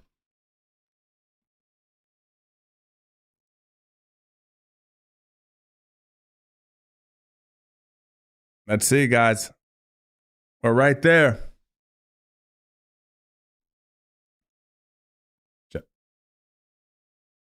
He knows how to compete, though. Jon Jones knows how to compete. He knows how to dial in, and he's the best at adjusting on the fly. If things aren't working here, he goes there.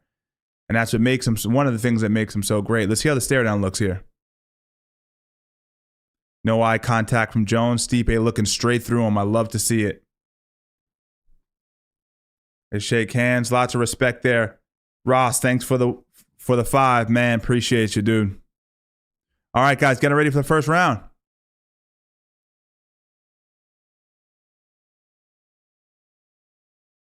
You guys ready? All right, round 1, baby. Let's go. Come on, Stipe. Shock the world. All right. They touch gloves. Stipe on the back foot straight out the gate. Jon Jones bullying the space. Let me mute this real quick so I can actually commentate.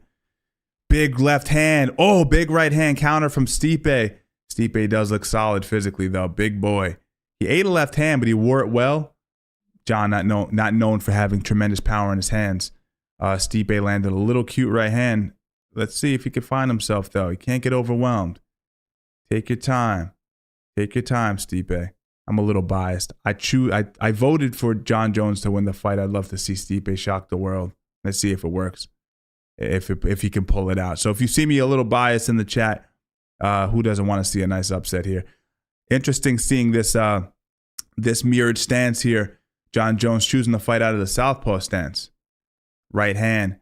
Jones slips it. Beautiful body kick. Excellent. Oh, he's chasing him. Stipe is chasing Jon. Oh, watch the fingers. He's already starting to poke with his fingers. Oh, shit. Yo, Stipe is getting busy on the front foot, guys. Stipe is not intimidated. So body language, maybe he was, but I think, like I said, once that bell rang, he found himself. Stipe looks pretty good so far. Oh, nice trip. Beautiful trip takedown by Jon Jones. He used to do this in his prime. Excellent job. Oh, yeah, Stipe has to wrestle up on the underhook, and he has to scoot his hips away, settled for half guard. This is not a good start for Stipe. There's 3 minutes and 20 seconds left in the fight, and Stipe is on his back. But he's getting busy. He's getting busy. But he's getting bullied. He's getting bullied. His hips are in the wrong direction. See how his butt is flat here? We got to get his hips out to the left. Not a good start energy-wise, too. You've been out of the cage for years, and now you got Jon Jones on top of you, man. This is not a place you want to be. This is not where you want to be. Stipe's taking shots to the body, which is going to gas him out later on the fight. Big elbows. This is what Jon does really well. He's mean on top with elbows. He's beating Stipe up early in the first. I think he may have cut him slightly as well on the forehead. Just as if you would have scripted this would have been the perfect situation. And Jon is so good at that, man. He was good at that early in his career, too, at tripping you off, balancing you. Good hammer fist from the bottom by Stipe. 2 minutes and 20 seconds. I'll tell you what, though. Stipe is doing pretty good at not taking damage. We'll give him that much. He's eating a few elbows. You just got to get up, Stipe, but he can't. He can't. He can't. He's trying to get up, but he can't. Wrestle. Remember that you're a Division I wrestler and get up. He can't. That is a big body just leaning on him, elbowing him, elbowing him, elbowing him, elbowing him. Oh, this is bad for Stipe. These are brutal elbows, but Stipe is taking them well. That big Croatian head. He took about 4 or 5 elbows, maybe more, and he ate another one. And he took it well. This guy could take a shot. And he's not cutting either. Does this tire out Jon Jones? Probably not. Probably not. Oh, yeah, you can do vertical elbows now, by the way. So that's not good for Stipe, worst case scenario. Not a good thing. Stipe, man, you got taken down in the first round. That's just not good. We got a minute left, and he's just getting elbowed. He's getting sauteed on the bottom. Arms trapped now. Good job getting back to close guard.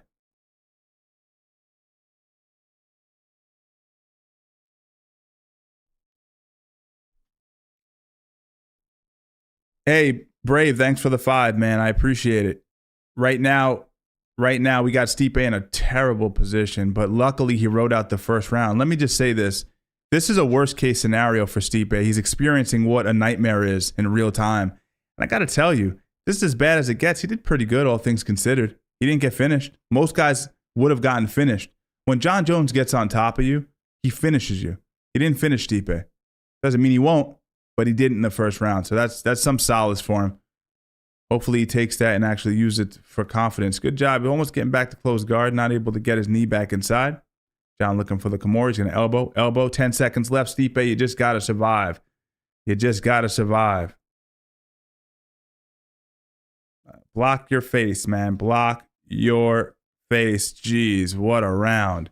Jon Jones beats the shit out of Stipe for 5 rounds. Stipe goes back to the corner, and he's like, yeah, Jon is as good as they say he is. Jon is absolutely as good as they say he is. Terrible round. Put the volume on.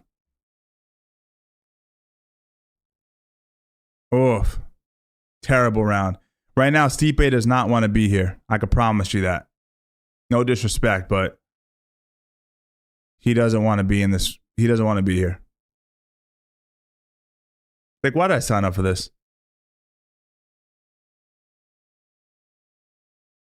I'm listening to the corner now.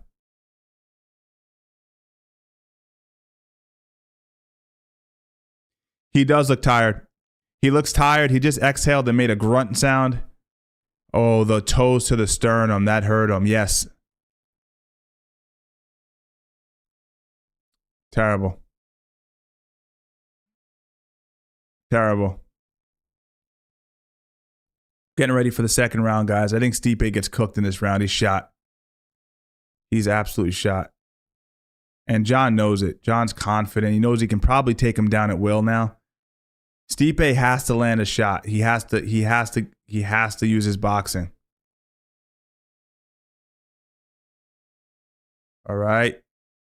Stipe looking to set up the right hand. He has to work behind the jab. But now he's thinking about that trip takedown. He's thinking about, is he going to lower his level and shoot? Now he's backed up against the cage. Not good in terms of positioning for a fight. You don't want your opponent backing you up, especially Jon Jones. He's poking the eyes as well.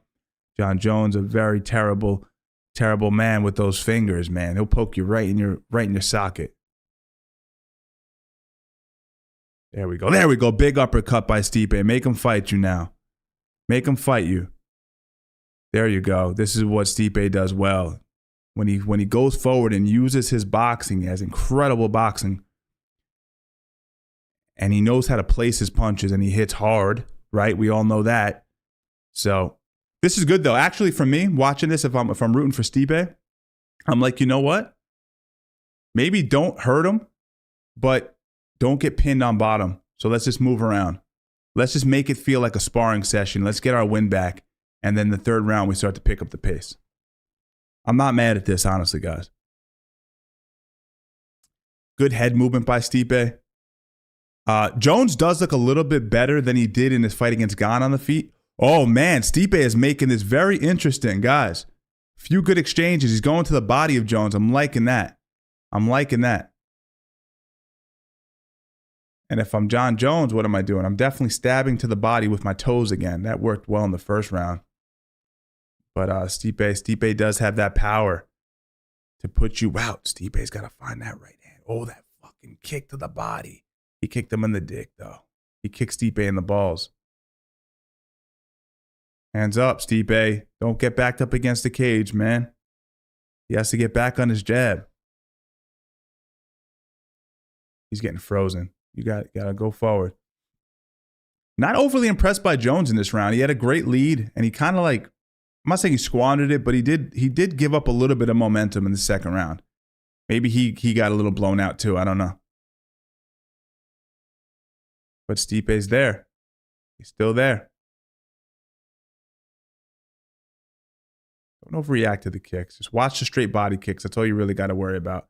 And box them. You know you can outbox them. There you go. Box them. Box them.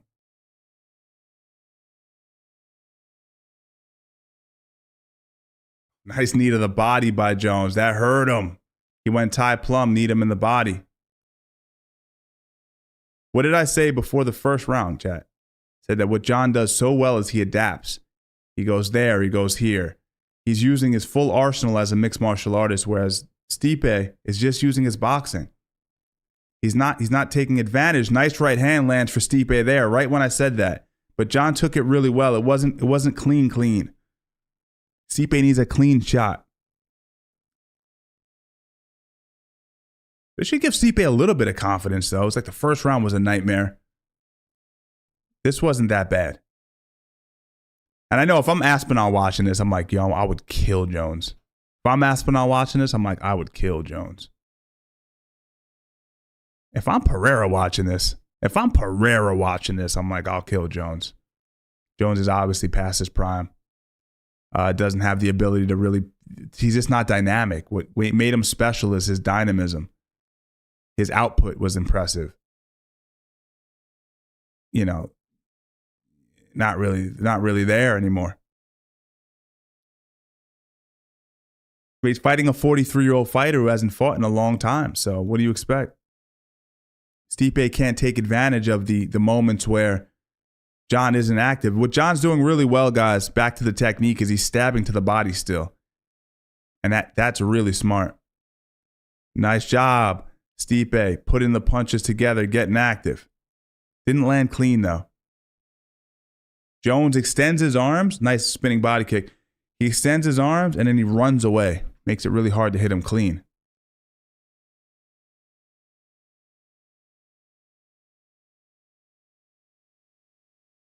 10 seconds left, guys. He frames on your face with those long arms. Jon Jones has the length of a 7-footer. He has the arm length of a man who's 7 foot tall. He has abnormally long arms. Let me listen in on the corner here.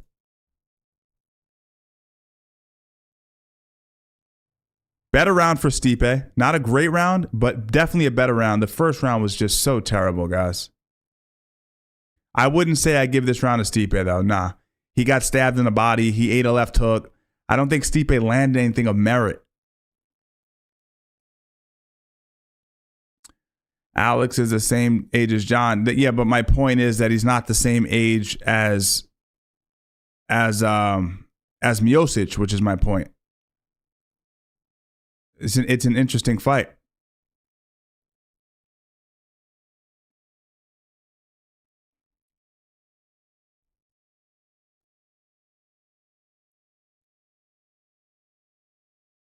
Yeah, it slowed him down a lot, but not just that it slowed him down, but those stabs to the body, man. Those stabs to the body are brutal. All right.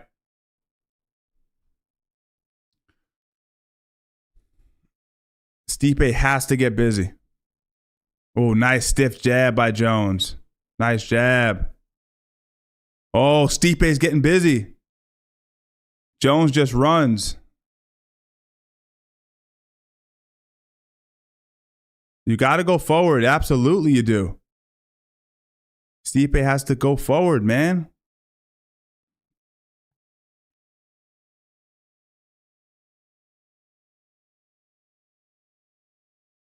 Nice jab. Nice uppercut. Stipe's throwing hard shots. Yo, listen, Stipe is letting it all hang out. You'll never say he doesn't have heart. And the referee has to say something about the fingers, man. Terrible with the fingers in the face, man. Body kick. See that straight body kick? That's a problem. Jones is doing that really well. Stipe, you got to keep going forward, man.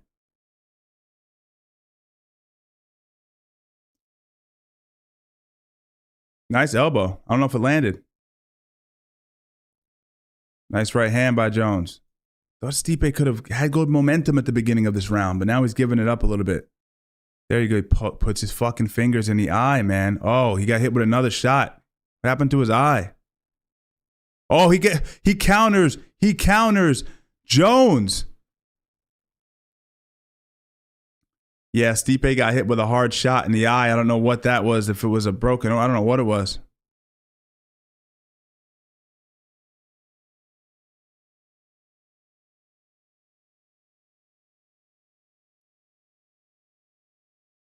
Yeah.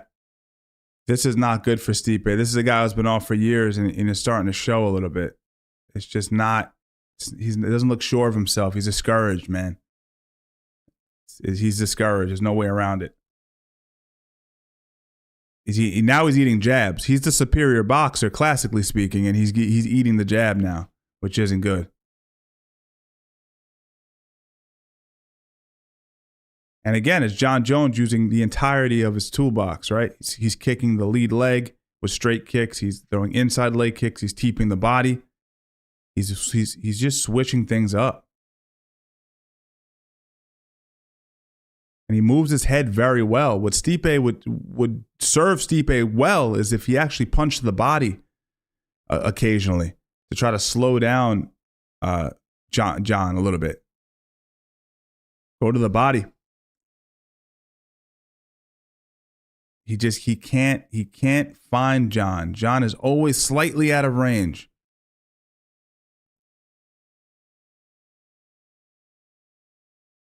He's trying to get to him. He just can't get discouraged, man. Nice right hand there. You could touch him. Just take your time. Stay out of the clinch. Very good. Stipe stays out of the clinch. Minute 40 left on the round. That was a little bit of a low kick to the balls a little bit. But yeah, Jon controlling the action for the entirety of the fight so far. Jon just looks comfortable, man. He looks comfortable. This is a guy, man, he competes so well. He competes really well, man. He knows how to, nice left hand. He snipes him with the backhand. And for a guy who's done so much drugs, like, he still has really good reaction time.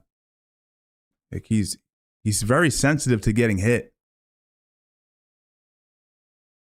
But as long as Stipe's in the fight, he's going to be trying to land punches, man. He's trying. Nice left hand there. He's trying. I mean, all things considered, like, this is a pretty good performance by Stipe. Like, he's taken a lot of shots. He was in a terrible position the first round. He's been out for a long time. Like, not bad. Oh, that was a body shot. He went down. Stipe went down. It might be over. The fight is over. Jon Jones stops him with a spinning back kick. Wow. Wow. And he does the Trump dance. He does the Trump dance. That's too much. He did the Trump dance. Round of applause.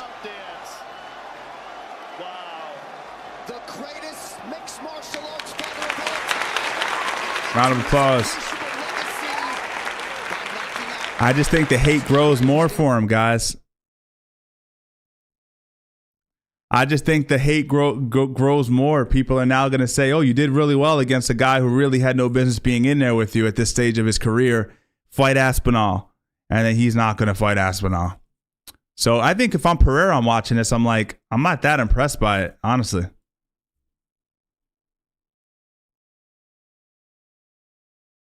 Yeah, Stipe's definitely not who he was. Pretty obvious. That was right to the rib cage. Yeah, he goes down. That was a beautiful spinning back kick to the body. Jon Jones, man, he showed up. And like I said, I predicted this in the predictions video that I put out. I felt like he would be better this fight. I felt like he would look better than he did in his previous matchup against Gane. And he did. He was leaner. He was more sure of himself. He was a little bit looser. And as the fight went on, he got better. He started to look a little bit like the younger version of himself. Yeah, really good, man. Solid performance. Let's get the official announcement.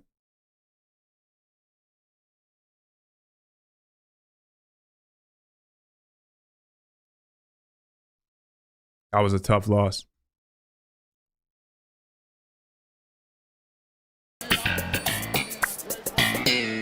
Thank you for their commentary, brother. Hey, I appreciate the 5, man. I'm glad you enjoyed it, Logan. Miocic wasn't wanting medical attention. Tough fight, brother. Tough fight. Shout out to the chat, everyone who dropped in. We broke a record by a lot. Broke 3K concurrent. Appreciate everyone who stopped by. Glad you enjoyed the commentary. We're really just hanging out, a bunch of friends hanging out.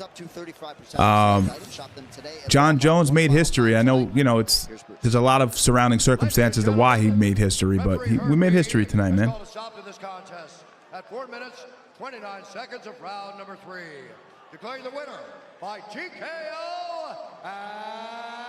I get the hate. I see the chat. I get the hate. I get the hate. As I said, what did I say? What did I say? What did I say?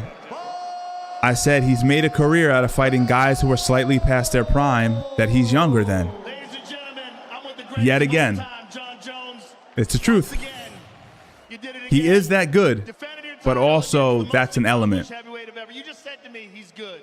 Yeah, he's really, really good. He's really tough. He's really durable. I was hitting him with some pretty decent shots, and man, he just kept coming forward. I know a lot of guys have fought against Stipe before, and we all have that in common. It was like fighting against the Terminator. Very, very discouraging to hit somebody that's not reacting to it. But that body shot, man, no matter how tough you are, the liver's the liver. Well, it was on the other side, but yeah, I was gonna say that wasn't the liver, man. Left kick, spinning back kick to the body, perfectly placed on the rib cage. That was nice. That's really that investment he made early on was really smart by push kicking to the body. Absolutely. Everyone knows that Stipe Miocic isn't the biggest heavyweight, but he always comes lean and he always comes in great cardio shape. And I mean, I've watched him have wars with Daniel Cormier. Really smart to go to the body. And a lot of guys where they just rock him, sock him. He doesn't react much to getting punched in the face. So our plan was to try to attack the body a little bit more. I was hoping to get him out in the first round, but he hung in there. Jon, this is another milestone for you. You've now defended the heavyweight title. There's been all this talk about. Yeah, Stipe might want to hang him up. He ain't beating Aspinall, so what's the point? Whether or not you would fight Tom Aspinall. Let's hear what he says here. You retire after this fight. I know we'd all love to Tom's in the corner, in the crowd. Let's hear what he says. You know what? While I got the moment, while everybody's cheering and so happy, I want to acknowledge Jesus Christ. It's that kind of smug thing. A little smug. What, man, I cannot take credit for a gift like this, man. I really owe it all to him. Such a smug fuck. Right now, like gives credit to God, but also wants to just like acknowledge his gift. And as far as my future in the Octagon, I decided that maybe I will not retire, and that I have some conversations that have. Huge pop for Jesus. Hell yeah. Huge. Jesus gets the biggest pop. Jesus gets the biggest pop. What are you doing? Alex Pereira. Watch. It's Alex Pereira. I know that we have options. And so I'm just going to see what Uncle Dana wants. Jones vs. Pereira? Who would Alex have to train with if he could feasibly get ready for Jones wrestling? Yo, Fred, thanks for the 10, man. That's a good question. I don't know where he would go to get that kind of wrestling to prepare him for that, because Donald Trump, check it out. Look at the Donald Trump dance. You know what it is, man? It's going to be really difficult to prepare. Donald Trump getting all the love in the crowd. Pretty cool, man. But yeah. I'm proud to be a great American champion. I'm proud to be a Christian American champion. Well, Jon, as always, can't hate him for that. Whatever you do next, I can't wait. I'll be here for it. Congratulations, you, sir. The greatest of all time, ladies and gentlemen, Jon Jones. Hell of a performance by Jon. Round of applause for Jon. Round of applause. Let's get this thing to work. How about it? Stream Deck? Not impressed by Stream Deck. All right, let's hear what they have to say. I'll answer that question, Fred, in 1 second. Let me hear what Stipe has to say. Surprising. It sucked ass. I got lost. I mean, he was really tough. You know, I knew he was gonna be good. He's one of the best of all time. Came strong. He has hard kicks. You know, I felt good. And just. Can someone translate this in chat for me, please? Coming into this fight, what was the game plan, and what if he didn't take his gloves off, so I guess he's not retiring. I expected everything. I just didn't do what I was supposed to do, and you know, like congratulations to him. Like he did what he was supposed to, and he won. Hats off to him, man. Nothing but the best for him. Do you have a thought from now, like as to what happens next? Are you going to continue fighting, or do you think this is it? I'm done. I'm hanging him up. He's done. Thank God. Well, Stipe, thank God. He wasn't in this fight, man. He's like, I'm done. Thank God. He hasn't wanted to fight for a long time. And can you blame him? Fighting is a terrible experience. It's terrible. Any rational person is like looking to get out of this career as soon as possible. So it's over. And then Jon Jones hands the belt to Donald Trump. But listen, he retired. I think it was good. And the way that he retired really shows that he wasn't really passionate about this, and he was kind of looking for a way out.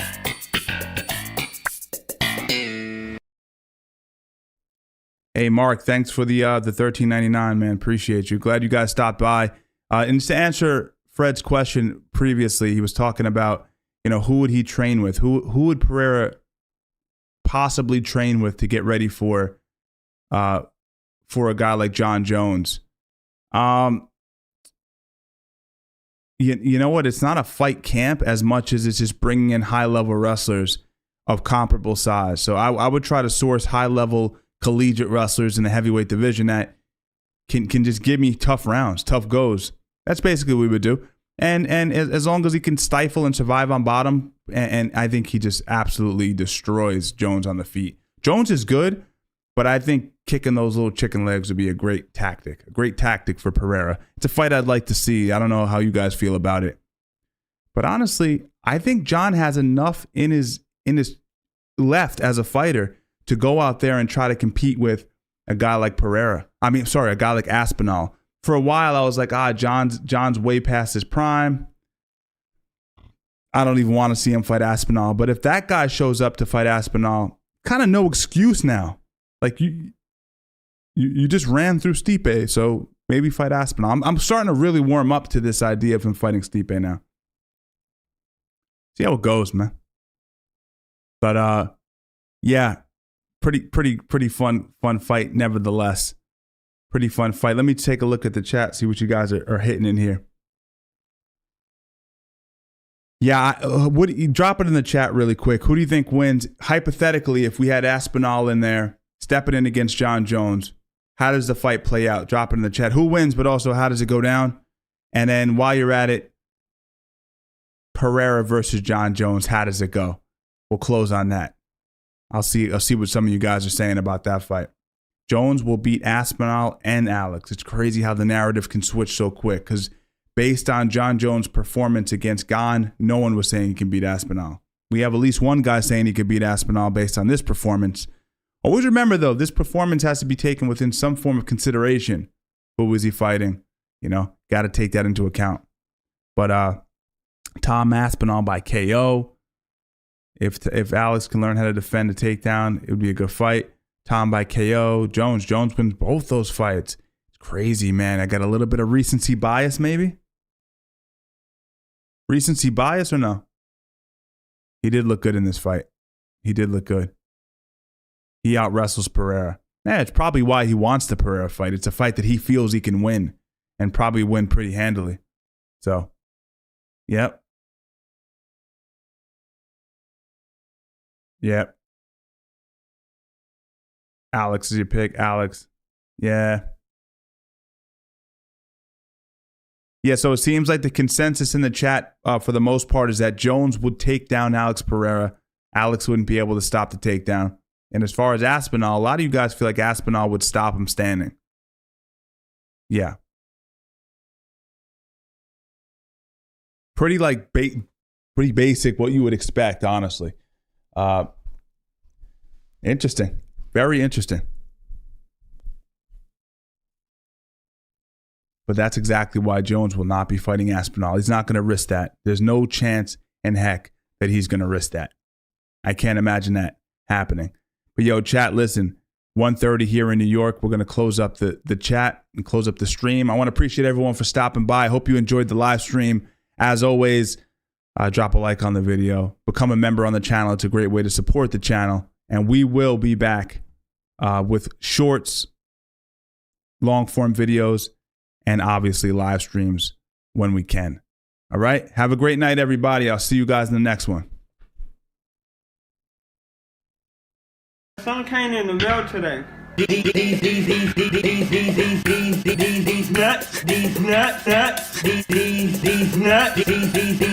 nuts.